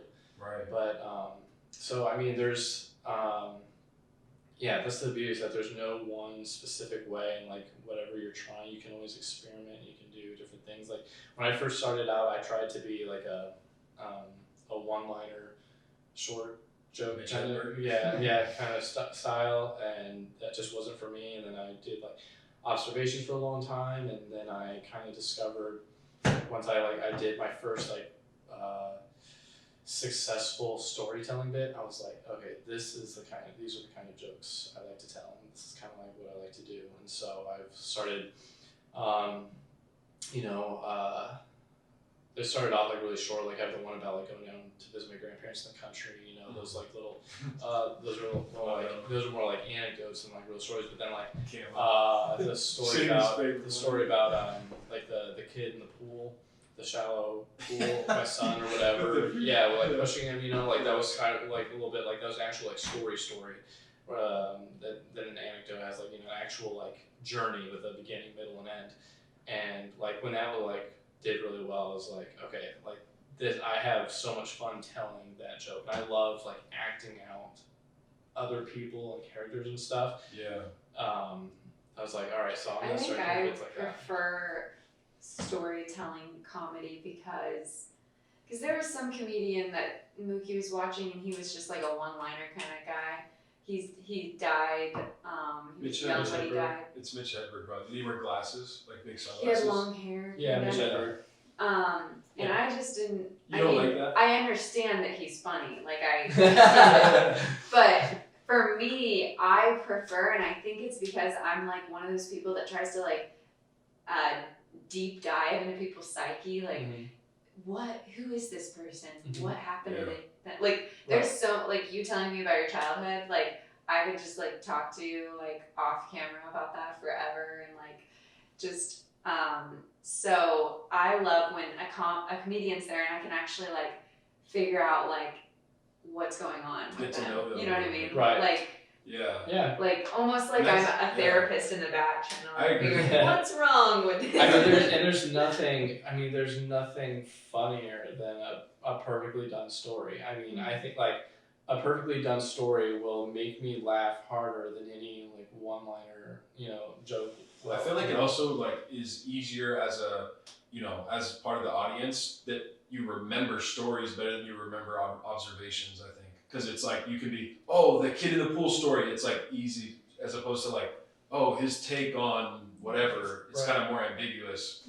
Than sometimes that's good though, because then you can tell the same joke multiple times without people being like, I've already heard this. That's the one thing that's hard, is that like I've noticed is that like you're actually totally right. People remember stories better than they remember a one-liner or an observational joke like that, because like I've done like shows where like someone came to my show like multiple times, you know, and they heard the same kind of like short bit tons of times and like never mentioned it, but then like I told the same story like maybe like an extra 1 or 2 times that they heard, and they're like, I already heard that, you know? Because like the first time I saw your show, I remember saying, dude, the shroom story, like, because it was like the thing that was so clear to me to remember. Right. Because it's something about stories, I think it's just easier for people to, I don't know, follow. There's something about the human mind, like we love stories. Yeah. And connect, There's you can kind of, because with stories, you can kind of, it's like reading a book. You can kind of put yourself in that position. You like, you imagine the scenario.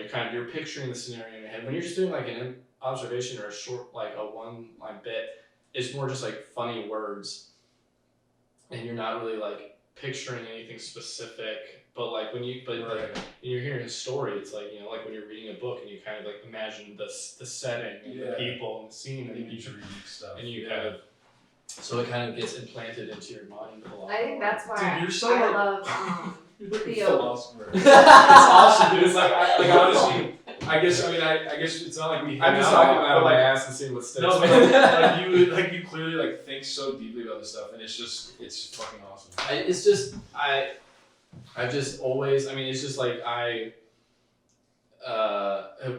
doing something that I've always been a fan of. It's just like, it's so, but I mean, I love, it's not just comedy, I just love writing and, you know, like books and stories and, lyrics and just the English language, you know, just like vocabulary and words and like they're all so interesting. Like, it's so, like one of the things that like I find so fascinating about comedy is that it's not only like a joke in whole, how it works, but like how every single word matters. Like, I mean, with a joke, down to the very last word, like one difference in a word can completely ruin a joke. And that's so fascinating to me, how even if it's the same, like you're getting the same point across and the same thing, you're saying the same thing, but if you just change one little word, it can completely ruin a joke. It can make or break a joke, just like one word. And that's so like,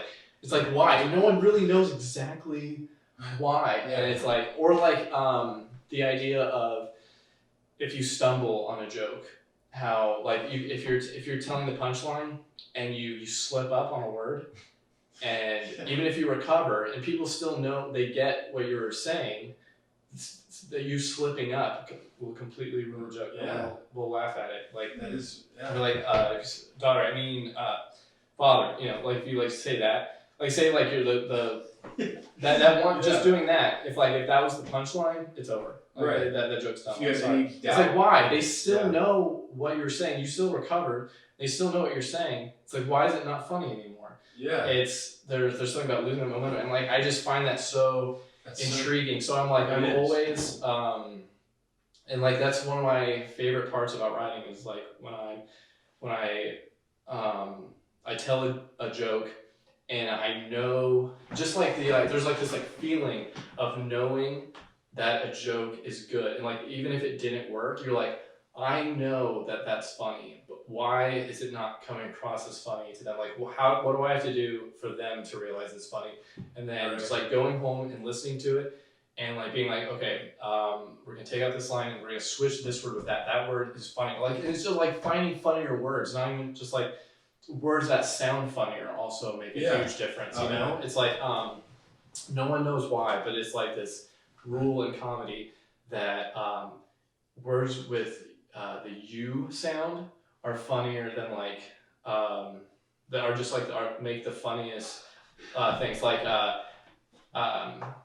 it's like one perfect example is Patrice O'Neill has a joke about this one guy who like in New York City who like I think he murdered someone and then he went, or it wasn't O.J. Simpson, but it was like another person who like murdered someone and then like went on a police chase, and the guy was driving a Pontiac, and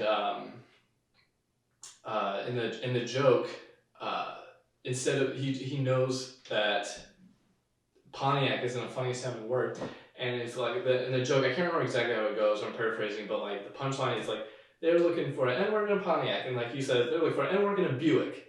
It's something about the word Buick. Yeah. So why is the word Buick so much funnier than Pontiac? Just like the way you say Buick, like something about you is like, or like people will say like when someone is like, I heard a joke about someone describing a color, and he said fuchsia, and it was like he got this huge laugh, and it's like, why, like instead of just saying like violet or purple, because fuchsia is like violet or purple sort of, right? I think it's something like that. Instead of just saying like everyone knows like purple, fuchsia is like it's so much in a joke. It's just a funny sounding word, and there's so many different things like that. Like people don't realize when they're hearing a joke how much thought went into every single word. Like they just thought that like, oh, this person wrote this joke and it was funny, blah, blah, blah. It's like, no, this joke, the first time they told it was a completely different joke. Right. And they went back and rearranged it and switched out words like that. That funny sounding word was planted in there specifically. Yeah. Like instead of Yeah, saying and violet, and it's timing. fuchsia. Timing is everything too. Like you notice when you like we went to those open mics with some of the like people that were doing comedy for the first time and stuff. And when you don't like you haven't done comedy a lot, you don't have your timing right, and so you don't let there be as like many of those pauses that like make it awkward and make you laugh, like those kind of things. Yeah, that's Like, that's the that. other thing you. Oh yeah, that too, definitely delivery. Well, that's what comes with the stage time is and that too. That's another thing is delivery. That's why you always want to record yourself. You go back, and that's another thing is that sometimes it's a great example is that like another thing that will make or break a joke is like just that little like sometimes that little pause before the punchline is what makes the punchline funny, and then sometimes if you pause, it ruins the momentum. It's like sometimes you need that momentum break, and sometimes you need to bridge that gap. So it's like finding out like what not just the words, but finding out like the pausing between words and sentences and all that, and it's just such a like it's just always fascinated me so much that's why I'm so like I think about it so in depth and so obsessed with it. And it's just like why, like it's just like knowing why. No one knows why. They just know that that's funny. Like being funny is just such a concept that people don't have a scientific grasp. Right. That's exactly what I was thinking. There's no like even just a laugh, like when we've talked about this. Oh yeah, there's all these theories about like, what laughs are like the fact that we laugh, like something's funny and we make noises come out of our mouth just randomly, like that's so weird. It's crazy. And we were talking about they think this one theory is that this guy was walking in the woods and he almost like no the theory is like that. Like evolutionarily, like a laugh was like almost before we had language, because like animals laugh too, like apes and stuff will laugh, and like hyenas I guess laugh. But the theory was like that a laugh was like when you thought something was dangerous and then it wasn't dangerous, and that was like a sound you made, like, which is true if you think about almost anything that you laugh about in real life. It's like you think it's like really bad, but it's not actually that bad, and that's kind of like what's funny about it. Or it's just like, or it just takes you off. Catches you surprises you, right? Something you're not expecting. Like, yeah, because like I guess any joke you're like expecting, you're not really usually gonna laugh at. But it's the whole catching you off guard. I thought that was so like I never thought about it the way you said earlier, like how that's why stand-up is hard, because you're expecting, like you're like, make me laugh, motherfucker. And once you have that on there, and there's a whole like I don't know, it's hard. It's a completely different game. But that's why and that's what's so fascinating about comedy is like no AI robot will ever be able to do stand-up. I mean, no matter how intelligent they make, because like it can solve these crazy science problems and math problems, and like it could probably even like write like a story or something like that. It will never they'll never be able to design something that can even play music now and shit, but they'll never be. Yeah, I agree. Like it'll never work out the way with a human mind. Can you tell us a little bit about the history of drug addiction? Like, so when did you get into it? What so I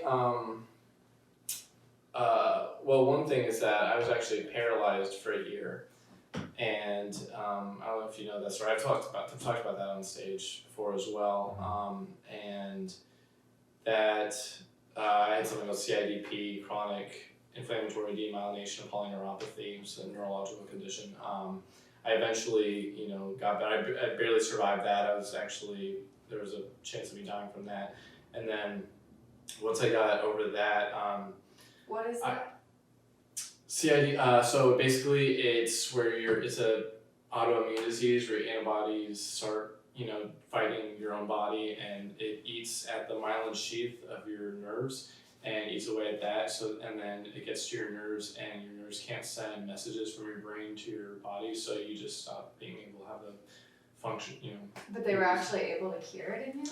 Yeah. So it takes a crazy amount of medical steroids to do. First, figuring out just what it was. I also had to do shock therapy, where they would just basically strap me to a table and electrocute me a bunch of times. Yeah, it was really bad. What I have is super rare. Like the kind of rare that like whenever I would go in for shock, anytime I would go in for like treatments and stuff, they would have like there would be like the room would be filled with like students. Because they were like, this is something you have to see. That like, you're not gonna like this is crazy. It's a crazy rare disease. And how old were you when you were paralyzed for a year? I was 15, turning 16. So were you just like in a hospital for a year? No. I would go in for like stuff, but like I was home. And you couldn't move at all? So for a period of time. So like it's a very slow process. You very slowly start to lose. I wasn't actually completely paralyzed for the entire year. It was for like probably like a month or two before I started to get better. Because like there was the period of, because it's also a slow recovery, but there was the period of it. If they had known what it was earlier, I wouldn't have even gotten to that point. But it took so long to even figure out what it was that it took a long time for the medical stories, the prednisone to even start doing anything. So it basically, you just very slowly, it's like you just feel like you're getting weaker. That's like what it feels like to your body, is that you're just getting weaker. So you slowly start to lose the ability to, it starts at your extremities and works inward, so like I couldn't use my fingers and slowly couldn't use my arms, feet, legs, a lot moves this way. Were you not going to school or anything at the time? I went to school longer than I should have, for sure. I was definitely struggling. I hated the idea of, because like I hated the idea of having to homeschool again, because like those years of my life were so like dreaded for me. Like I hated that period of my life, and going back to that was like the last thing I wanted. So I kept going to school as long as I was physically, even beyond physically able. Like I was going to the point that like, I was literally like my right foot was the first thing to like totally go, and like I was like walking in school dragging my foot. I would fall down, like I fell down a whole flight of stairs. I would fall on the way to the bus stop, and like it was humiliating, because obviously in high school kids are fucking terrible. I was getting laughed about left and right. I mean, people are fucking awful. And so like I was like, so even when I like recovered from that, I was still very like, I don't know, kind of like depressed about that. And I met and like I just started a new school. I started going to Oakville, I didn't know anybody. And the first people to really kind of accept me, to like bring me into their friend group, was the druggy kids, And I say that with love. They're still like some of my best friends, those that are alive. That's the thing about getting into the drug kids, is a lot of them die. So I've got a lot of friends like that die over the years, but they were the first ones to like accept me and bring me into their group. Mm-hmm. And so I kind of, that's who I was hanging out with. So then that's what I was sort of doing, and I kind of used that as, it was kind of like a numbing the pain sort of thing. And then did you get into the hard stuff quickly, like in high school? Or was it just pretty quickly, honestly. I already had like a lot of, it's weird to say experience. I already had a lot of experience with smoking weed. Like I smoked weed for the first time when I was 11. And so like I had already, like, it wasn't like I started smoking weed and then I did that, it wasn't like that like gate, I wouldn't really call it, like it wasn't a gateway or anything, because I already did that a lot. But from there the first like other drug that I tried was acid. And then it's a crazy one to try. It was like all my friends were, like doing that, and then mushrooms. And then I started doing like pills and taking Molly and ecstasy and stuff, and then and then I got really into speed. My overdoses were all in high school. Oh really? Yeah, and like rehab was in high school. It was junior year. Was it ever like part of like a EDM type scene? Like I knew kids. No, not like that. I've never been into like. So it was just like shit. Yeah, there's just like house parties. You know? house parties or something. Yeah, just doing like house parties and stuff, and so. But I was also like selling, you know, pretty much anything I was taking. Like I was also selling. Like me and all my friends, we sold. And then junior year was when we started dealing with the GDF, which is the Grateful Dead family. Oh shit. So yeah, like it's funny, it's because like, you know, you always see like, you know, people touring with like the Grateful Dead, and it's supposed to, you know, it's this peace and love hippie movement, dude. Behind the scenes, they are terrible fucking people, dude. Like there's a whole, like the drugs have to get into those Grateful Dead festivals and concerts a certain way, you know, like there's a whole gang behind those like things, the Grateful Dead family, and they Grateful Dead. Sorry, is that a band or a festival? a band. Oh boy, you don't know the Grateful Dead? I think so. It's I like think it's a band. It's like one of the biggest, a band that has like the biggest cult following ever. Like it's got a school with the I'm just trying to lightning, think of some the of their dancing songs. bears, the dancing What's bears. some of their songs? Actually, Chinatown Market just did a collab with the Grateful Dead. My favorite streetwear company. I mean, they wouldn't have any songs that you just I mean, really know. They're like a jam band mostly. So Yeah, they're like, just I don't like know any long of their songs, really long instrumentals. Like you said, super cold falling. Well, it makes sense because like behind any like massive drug operation, there's gonna be some violence and it's a crime. So there's like Anywhere there's drugs, there's gonna be violence.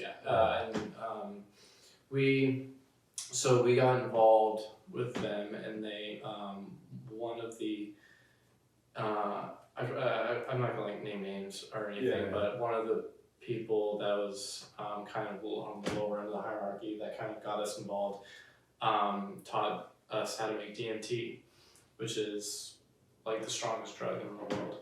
And so me and my friends were making and selling DMT for them for quite a while, and then we got in way over our heads. One of our close friends was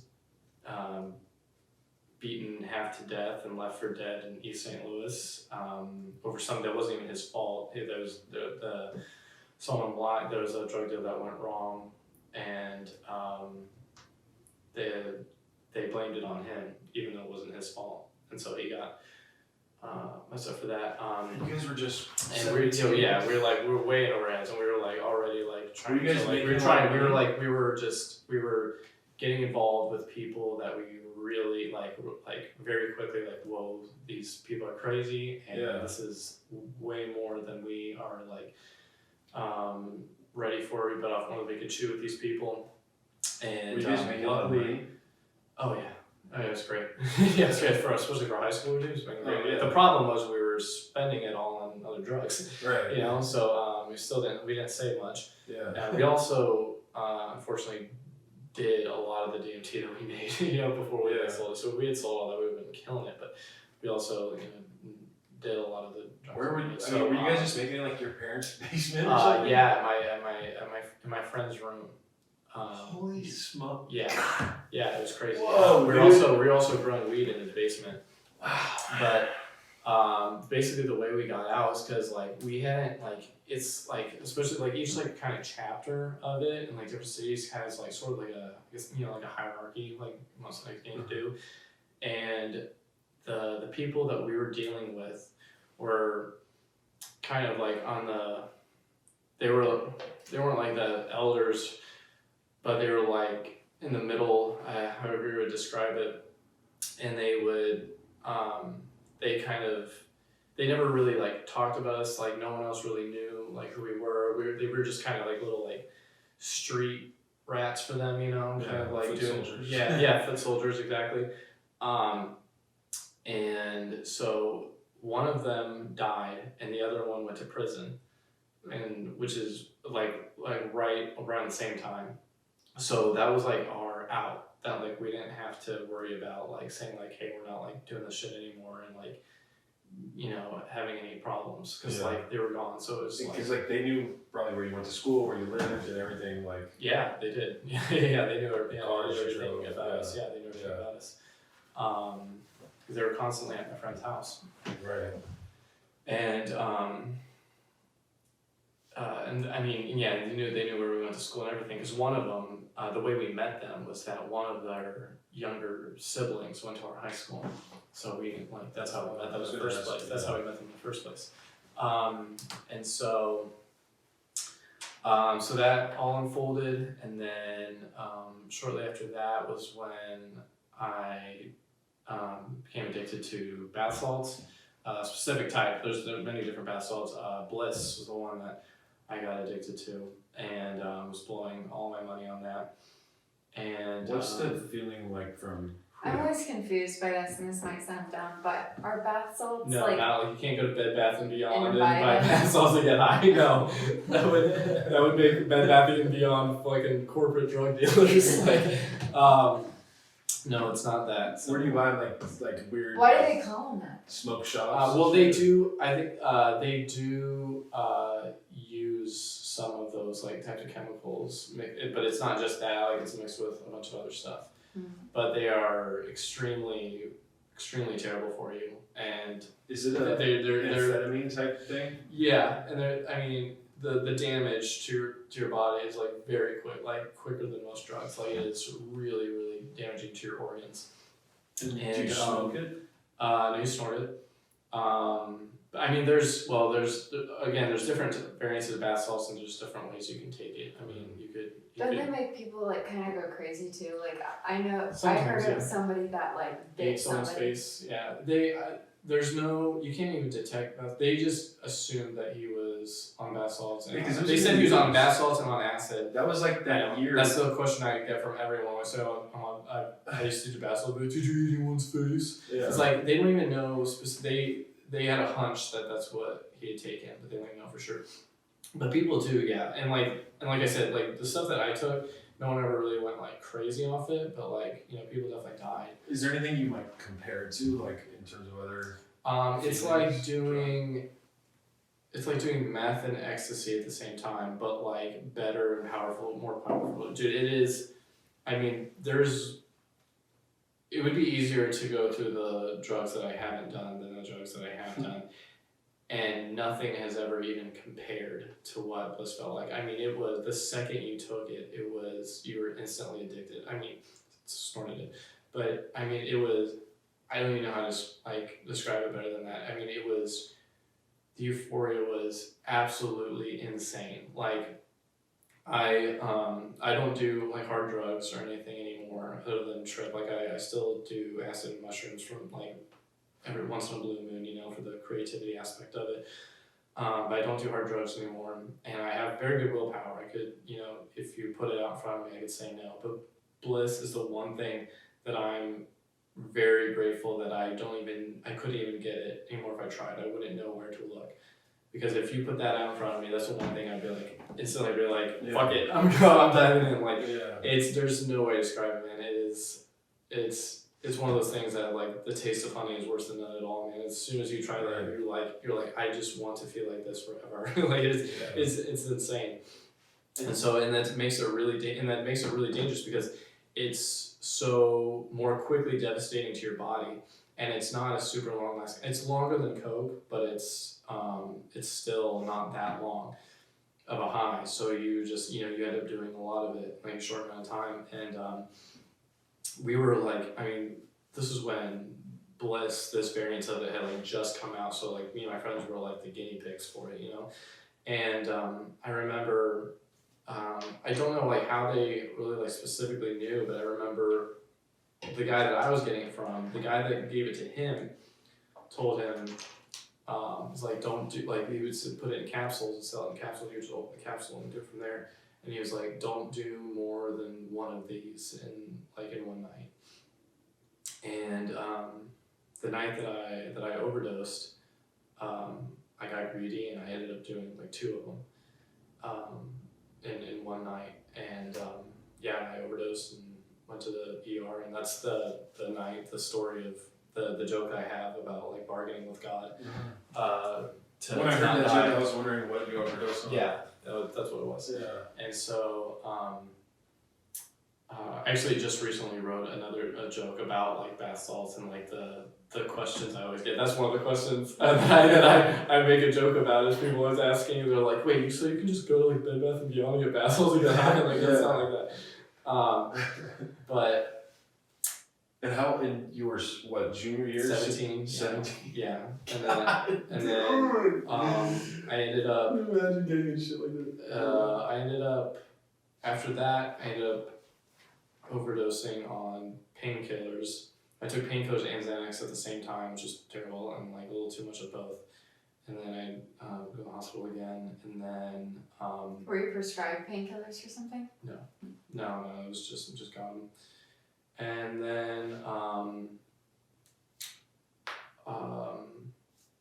I wouldn't say, I guess the third time was like, it wasn't like I guess it was still an overdose. It wasn't like a deadly overdose because I didn't like have to go to the hospital or anything, but like I took like way too much Suboxone, and I was like puking my fucking brains out for like an entire 24 hours. Like it was like I took it at night. I was like up all night, and then like the whole next day until like it was about 24 hours before I stopped, just like throwing up like constantly. It was terrible. I was so sick. Like, and I actually was. I guess it would still be kind of like considered an overdose because I did almost like take myself to the hospital. It was really bad. But then What kind of drug is that? Suboxone is what they take for like heroin addicts. Yeah. They have like Suboxone clinics, right? Yeah. They give it to And, get like, them off of it? Yeah, Suboxone, methadone. Methadone, Right, yeah. to help you like wean off of it.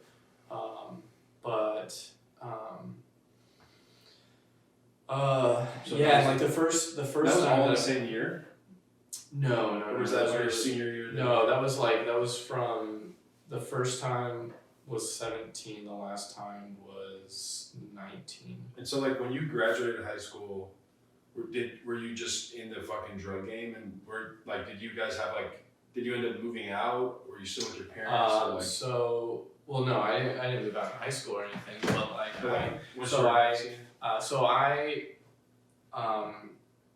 after the first overdose, my mom put me in this like outpatient rehab sort of thing, and it was like a very like off.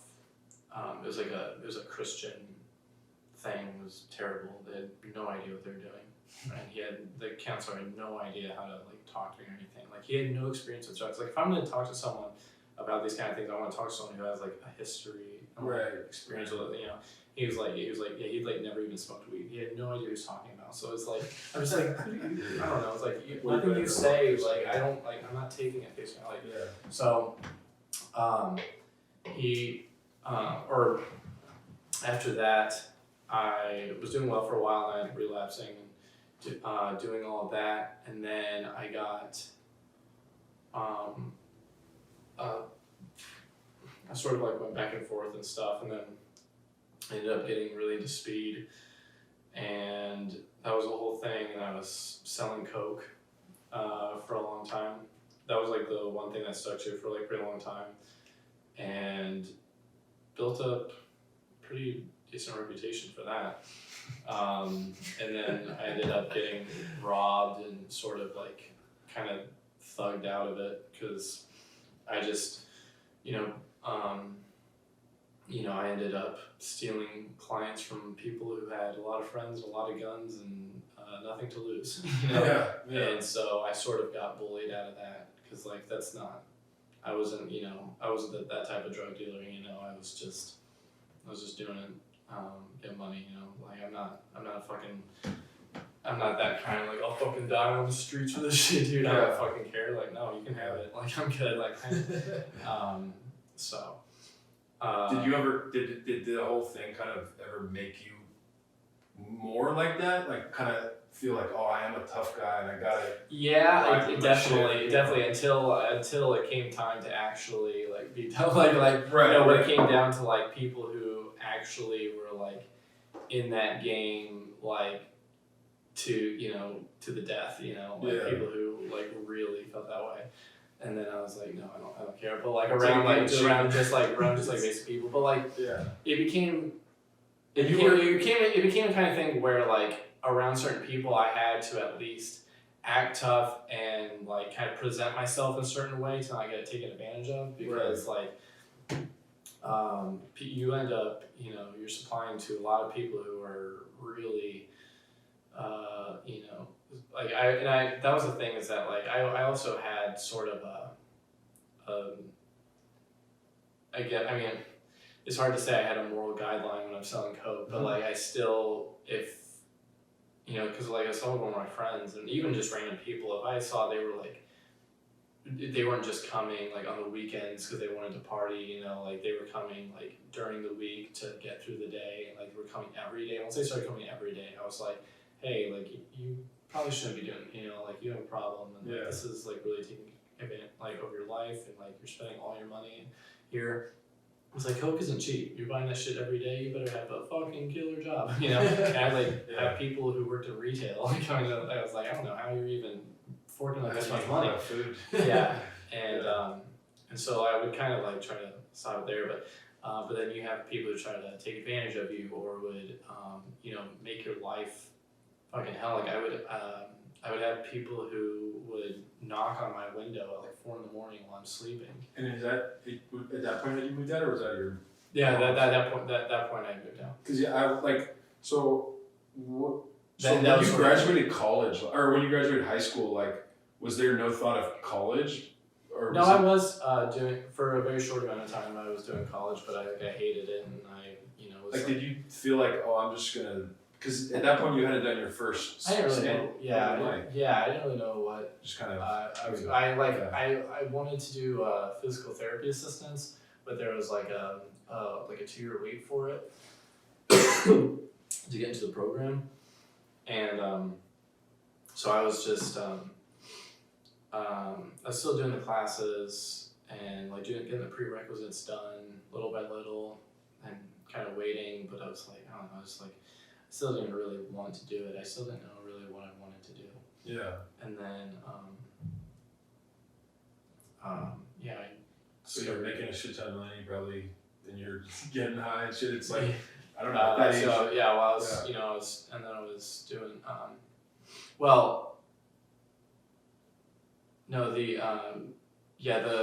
the selling coke was actually after. Was like past high school, like that was after. And when you graduated, did you? Or when you graduated high school? Yeah. Sorry. When you graduated high school, did you like? So I kind of went back and forth because I was like kind of like dealing and taking for a while, and then I was like clean and better and working out and getting into that, and I got back into that. And yeah, that's what I was gonna ask. When did you start getting into weightlifting and bodybuilding? That was like when I started college, and then and what sparked that? Like, just like that was like when I was like trying to like just like get better and get sober and stuff. So like I stopped like doing drugs, and I know that happens to a lot of people. Like when they get clean, like. Yeah, it's just because you get a dopamine rush from lifting, and right? Shit, I mean, yeah, and I just like I was tired of being like scrawny and weak and skinny and stuff, and I wanted to have more confidence in myself, and if I'm not doing drugs, I was like, oh, I gotta be sober and be look like this, I gotta have something in my life, so so I started doing that, and that'd be kind of off and on, and but then I got like really into it, and then I stopped, and you stopped, and you got into the bodybuilding, then stopped. As you were preparing for a show because you found open mic. Yeah, comedy. Yeah, and then wow. So it seems to me like that between the ages of like 15 and 20, there was like several different like versions of Max almost. Like you were like transforming. Yeah, I know, right? Constantly. I know, yeah, and not just like mentally and like in my life, was like physically too. Yeah. Like I went from being Paralyzed. I went from being like super scrawny to I got fat because whenever I was paralyzed, I was taking all that prednisone. The medical steroids make you retain water like crazy, and Right. I couldn't because I couldn't move. I wasn't like working out to work it off or anything. So I was just retaining all this water and it made me really That happens fat. to guys with anabolics even. Yeah. Like some guys will be like shredded but have like so much water in their face, you know. Yeah. What's anabolics? Or steroids, Yeah, anabolic steroids. anabolic steroids. And then I saw, when I stopped taking the steroids, I went back down really skinny, and then I got really big again. Or not big again, I got big, and then I stopped doing it, and I got skinny again, and then I recently started working out, and I got big again. Yeah. And my friend recently said, he's like, you remind me of Frieza from Dragon Ball Z, like the Frieza, because he gets like fat, he's like skinny, and he's like shredded, fat, and all these different he's like yeah, dude. all these different All these sizes. different forms. Yeah, it was like those stages of Frieza. That's so interesting. Man. So then, and now I just lead a very boring. I would say it's boring, but I mean nothing like I'm not doing anything like illegal or crazy anymore. I'm just like just doing comedy. I wanted to ask about when you had your son. I mean, I would imagine that had a big change in just. Yeah. Well, I had already I was still dealing when my son was born, and but when he was born, I was like wanting to get out of that. I wanted to stop, So I was kind of like making those arrangements anyway, and I was sort of slowing down. I got a regular job, and was slowed down on that. And then when I got robbed and kind of threatened out of dealing in general, it was kind of like in a way it was almost like a relief because it was like this was something I wanted to eventually happen anyway. Right. But it was something I was gearing toward anyway. But it would have been nice to not lose, get robbed that way and then have a. So that was shortly after your son was born. Yeah. You got kind of thugged out. Yeah. And that was like another big reason that I didn't want to mess with these guys. Was that I've got responsibility here and I've got a situation. I've got something to lose and How old is your son is 6? He turns 6 in March. Okay. And if we have time, we got a couple minutes. I wanted to ask about how you started the Best of St. Louis showcase. I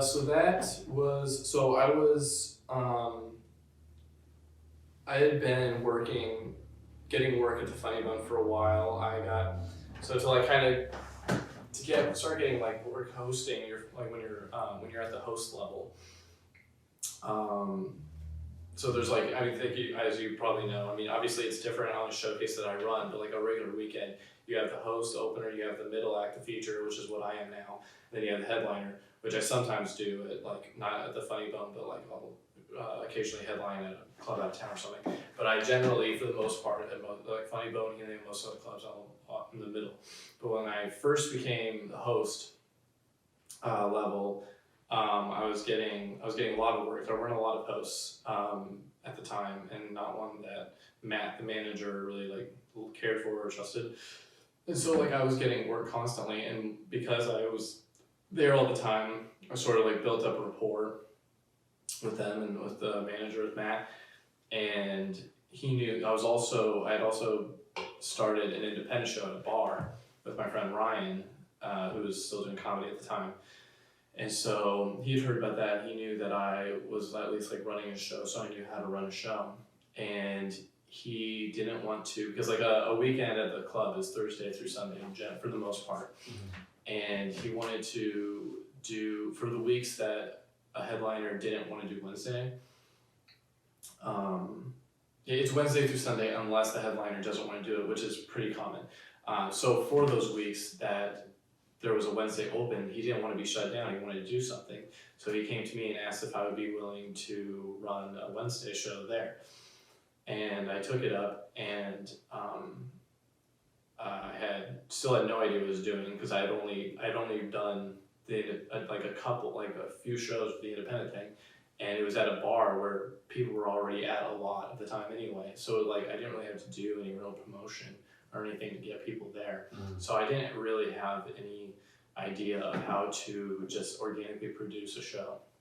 And I took it up, and for a long time it was awful. I mean, our first show, there was like 6 people there, and What was the first show?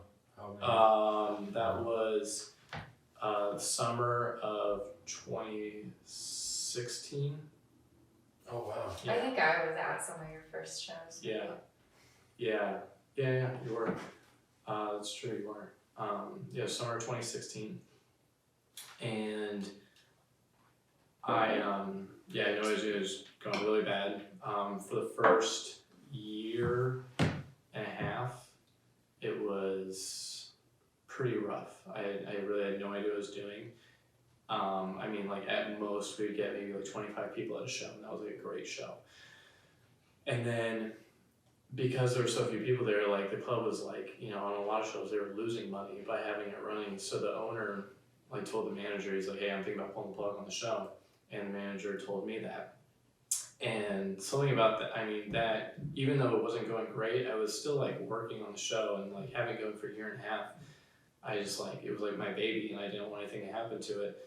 So I basically just took like a month where I just busted my ass. I mean, I did every bit of research I could in every different way. I mean, learning social media marketing, learning advertising on social media in different ways, like how, and just so many different things. I was on all these different apps. I was like advertising in Meetup. I was getting meetup groups on the like those meetup apps. I was getting them to like bring their meetups to our show. I'm doing all these different things. I mean, I learned how to use Video Leap and make these promo videos. I learned how to like target audiences for ads and stuff, and how to build up my following and all this sort of stuff. And like, I mean, a month of just hardcore, just like, I mean, staying up all night, every night, just busting my ass. And then finally, March of 2018, we had our first big turnout, which was even like, still compared to like what I ended up doing, it still wasn't that much. It was like 120 people, which is still a good show. And I was like thrilled by that. And I took that and I kind of figured out the places I was spending my time that weren't working and places I was spending my time that were working. And I, you know, filtered out the rest and just put all my time and energy into what was working. And then within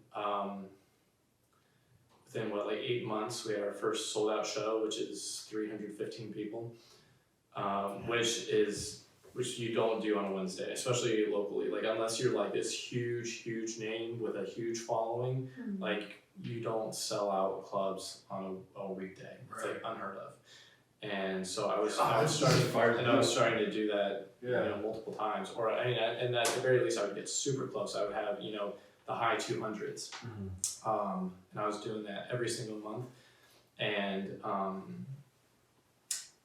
just, you know, I figured it out little by little. And luckily, I had a lot of help from, I got to shout out my sister. My sister does a lot of work in social media marketing.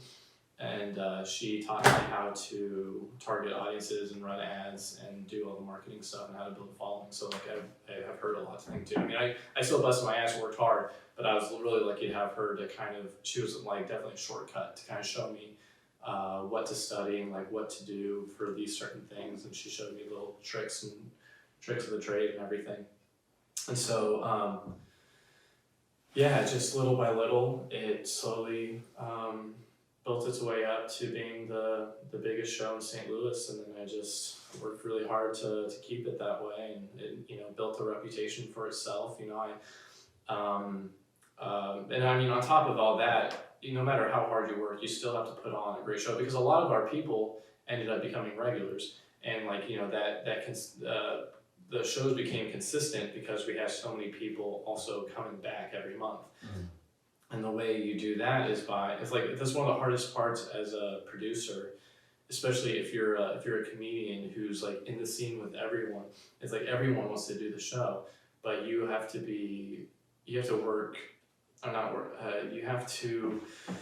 be willing to say no to some people and like only put on people that you know are gonna kill, Right. which can be really tough.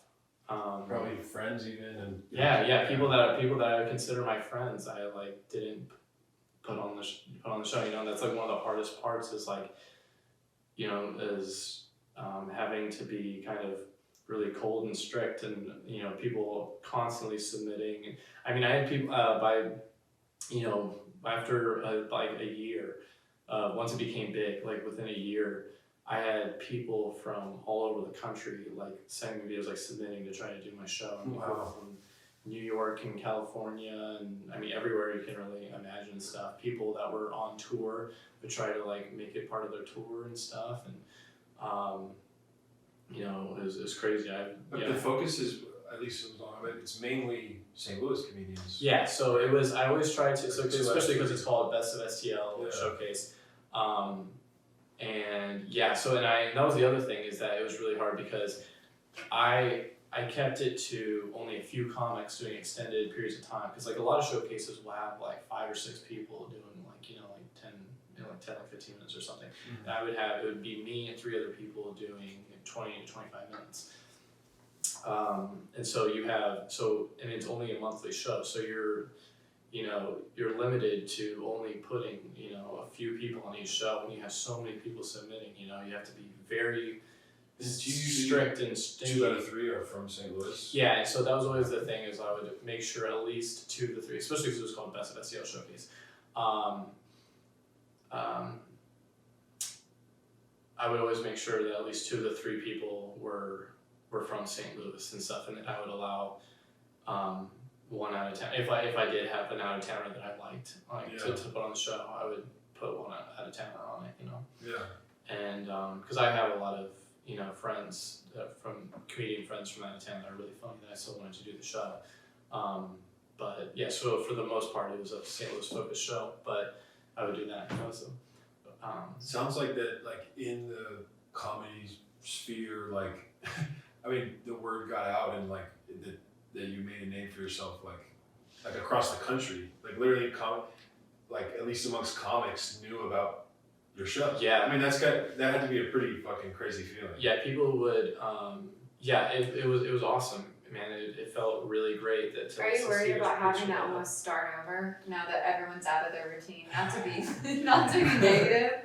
Yeah, I don't know how this is gonna work. Because I mean, if you were able, they were almost gonna pull the plug, and you were able to like get it. I think you're gonna be fine. Like, I don't want you to be scared, but I'm sure you do have that worry come to mind that like, oh, I'm gonna have to put some extra juice again, because everyone's out of their routine. Like, even us, you were starting back up, and we used to go every month, and it's just like, once we were out of the habit of going every Wednesday, or once a month every Wednesday, or one Wednesday out of the month, we just like, it just wasn't in our routine anymore, Right. you know? Yeah, I mean, we did 2 shows after the lockdown, and both were terrible.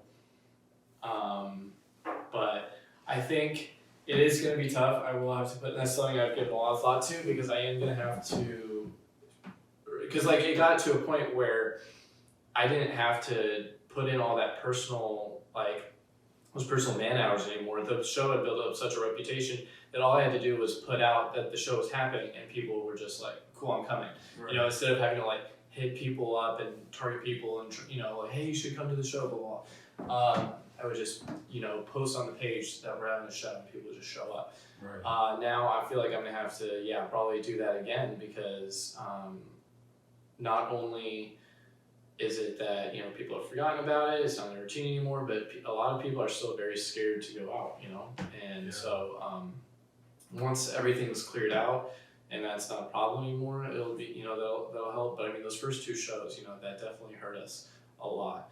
And I mean, the clubs even still have to socially distance anyway, so you can only allow so many people in there anyway. You're only the funny bone cap right now is 75, because you can only fill it up to a quarter capacity. Yeah. Because people gotta be so far spread out. So, and that's one of the things that really like depressed me out of social media for a while, was that like I felt like for years, I spent every waking spare second that I had into advertising the show, like doing work on social media and apps, and all these different things, or like out and about for the show. And then like having to start from scratch, I was just like. I mean, I remember the first show I went to, you DM'd me afterwards, oh, thanks for coming. And like, we really didn't know each other, and I was like, damn it. Like, I felt like it was almost like you were like a celebrity and hitting me back up. I was like, dude, that's fucking awesome, you know? So it's like, I can imagine that if you DM'd me, so like just a random guy after the show, it's like, I could just tell that you were putting in a shit ton of work, you know? Yeah, I did that with everyone. If I knew like you came to the show, I would message. I would spend the rest of the night like on the show messaging everybody, thanking them for coming. I mean, it's such an awesome way to use social media because it can be like a toxic place, you know? Yeah, just it can be such a use. Yeah, it can be a tool for you know, such positive things too. Yeah, because I see you do that too. Like not necessarily even about Best of STL, but like I remember. Well, now you're like shadow banned on my fucking Instagram. You might still be doing this, but I remember you would like post like local people, like I remember you posted Shaney once, or like a local artist or local. Yeah, support local Thursdays. Yeah, and I thought that was just like support local Sunday. Support local Sunday. Support local Sunday. It's such like a Sunday loving thing to do on social media, whereas like most people are, I don't know. It seems a lot of the time people are like tearing down or criticizing. Right. It's like, you know, you're just sharing because you have a following and you're just using your platform to help other people. Yeah, and as someone who, and that was just one of the things I thought, like, if all the local artists can just work together to share their audience, then we can every one of us can have a bigger, you know, audience. Exactly. And so yeah, I just started using my social media following to help out other people, and you know, especially people that had making the prioritize the people who had actually come to my show. So like her, Katie, a few like photographers, you know, there's like several people who like come to my show, and I was like, all right, now I want to help them, you know, do something for them because they came and supported my show, you know. So I was yeah, I just felt that would be a good way to get everyone connected and everything, and yeah, it was awesome, man. And the one of the greatest things about it was that my show became so popular, and because it was because everything was said, Best of STL Showcase hosted by Pryce. So with my name being attached to him, it like made me blow up to where like people knew about me and would look me up, and like my videos started getting like on YouTube would get like a ton more views, which like a lot of those I ended up taking.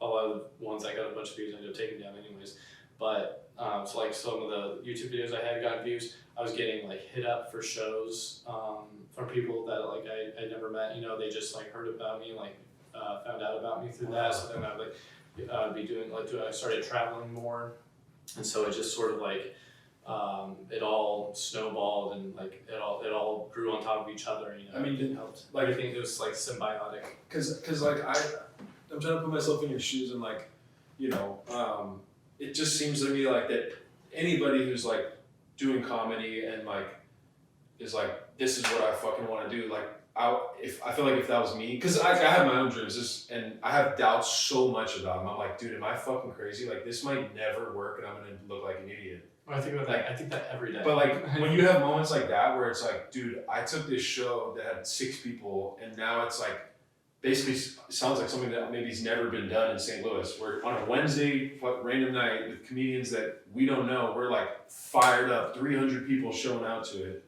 I mean, like, dude, no matter when how that happened, you had to be like, dude, like, I can fucking do this shit. I'm gonna get a face tat. No more 9 to 5. That's it. Basically, I actually this was kind of just following the thing. I did want the thing that Travis Barker did, where he was like, I'm gonna get so tattooed up that I don't have a plan B. Like no one else will hire me, so like, I have to succeed in my dream. Yeah. And that kind of like inspired me to do that. So like now I have no But choice. like with the shit you've done, it's like, I mean, I don't know, man. But you always, I mean, no matter You what always happens, have you always have to. I mean, no matter every show that even if I've like done like, I've had like 10 shows in a row that went great, that I killed at, the next show I'm like, oh, tonight's gonna be the night that I bomb, and I suck, and I'm terrible, and everyone's gonna hate me, and then, you know, no matter how great a show would go, I'd be like, what, you know, the next show would be like, what if no one shows up? What if everyone, everyone decides not to come, or they cancel, blah, blah, blah, or they just said they were coming, but they don't. Like, there's always, no matter what's happening, like, no matter, like, everyone's success always still comes with doubts. I mean, no matter how popular and successful you get, it's still going to come with a wave of doubts and feelings of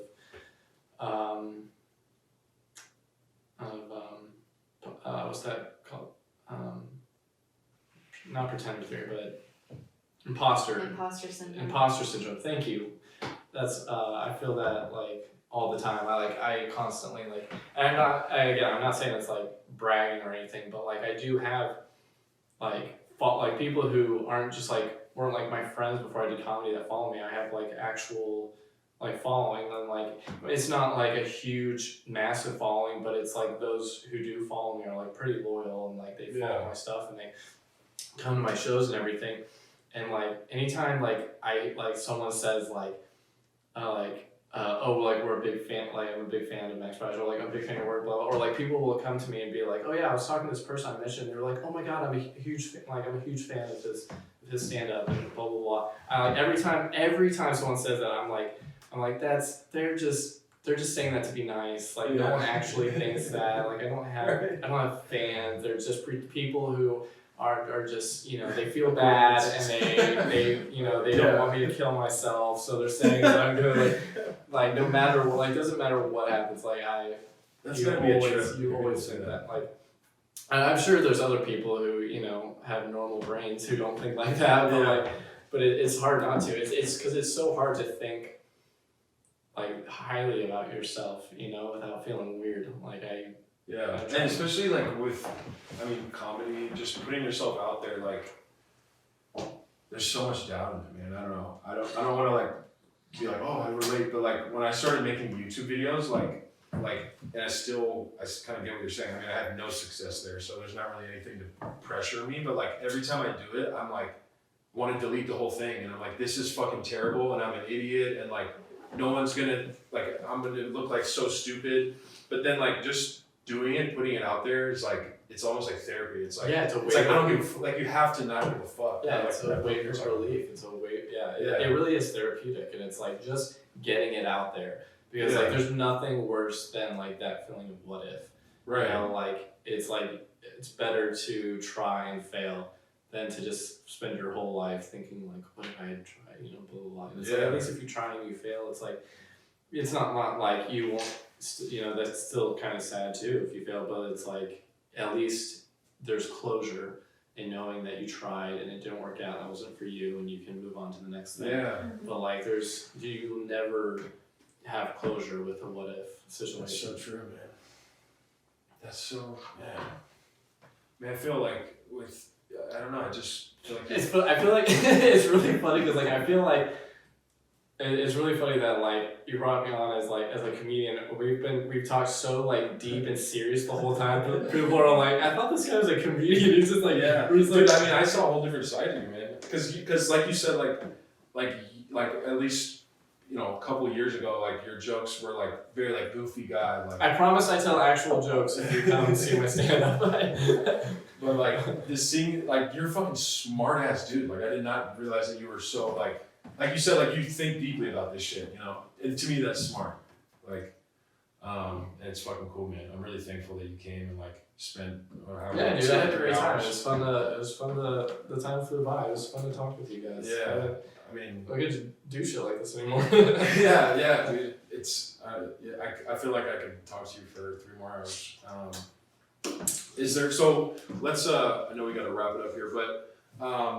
Yeah, where can people find you, and like what should people look out for in the future? Well, when I start actually being prevalent on social media again, you can follow me at Max Pryce is me, MaxPryceisme. You know, just my Facebook, Max Pryce. I have a personal page and a comedy page. I really don't use Twitter very much, but I mean, you can follow that too. I mean, all those things I'm going to get back into. I'm kind of just taking a break from everything right now, and just like kind of. Do you have a YouTube channel where you post some stuff? No, I post some videos. You can look up my stand up, just Max Pryce Comedy on YouTube, and I have a few sets posted on there and stuff. And then I have like some short clips of stuff on Instagram, and then on Facebook, if you go into my videos, I have like all my quarantine stories. Some of the quarantine stories I couldn't post on Instagram because they're too long. But I'm actually really, those are like something I'm actually really You proud can do of. IGTVs. I tried, it still said it was too long. Is it because it's? I don't know. They're I'm an just trying. hour long. Yeah, I know. I noticed that. And for There's some reason, Reels mine and is like there's 18 IGTV. minutes. No, it wasn't even Reels. Just before Reels even came out, and I like put on 18 minutes. It said it had to be 15 minutes. Is it widescreen? I don't know. I don't know. Again, I don't know how to do that stuff. If I'm it's so bad. widescreen, you have to upload from your laptop. But if it's shot vertically like this, then you can. Yeah, it was on my phone. But I mean. We'll link all the stuff if anyone wants to check it out. We'll link all your stuff down. Yeah, go on to Facebook and my videos. I'll try to upload the ones I missed onto Instagram too. But check out my quarantine stories because I feel like I was really proud of those. I feel like those got overlooked more because this thing is it's a time commitment. Like the longest one's like 20 minutes. So they're pretty long stories, but like I was really happy with them, and I do like some video editing too while I'm telling them and stuff, trying to make it as funny as possible. They're just like they're crazy as much crazy as they are funny. Those are just really wild stories from my past. So if you look those up, I think you'll enjoy them. I think a lot of people they didn't get as many views as I wanted because I think people just weren't willing to spend 15 to 20 minutes just like sitting in one video, just me and sitting there talking about the story. But I think they're better than they got credit for. So if anything, just check those out, and then check out the showcase when he gets back. Once I'm back, the best of I'm STL repping showcase. his shirt that he made. Oh yes, back in the day. Back in the day. Well, thank you so much, man. Thank you guys. Hey.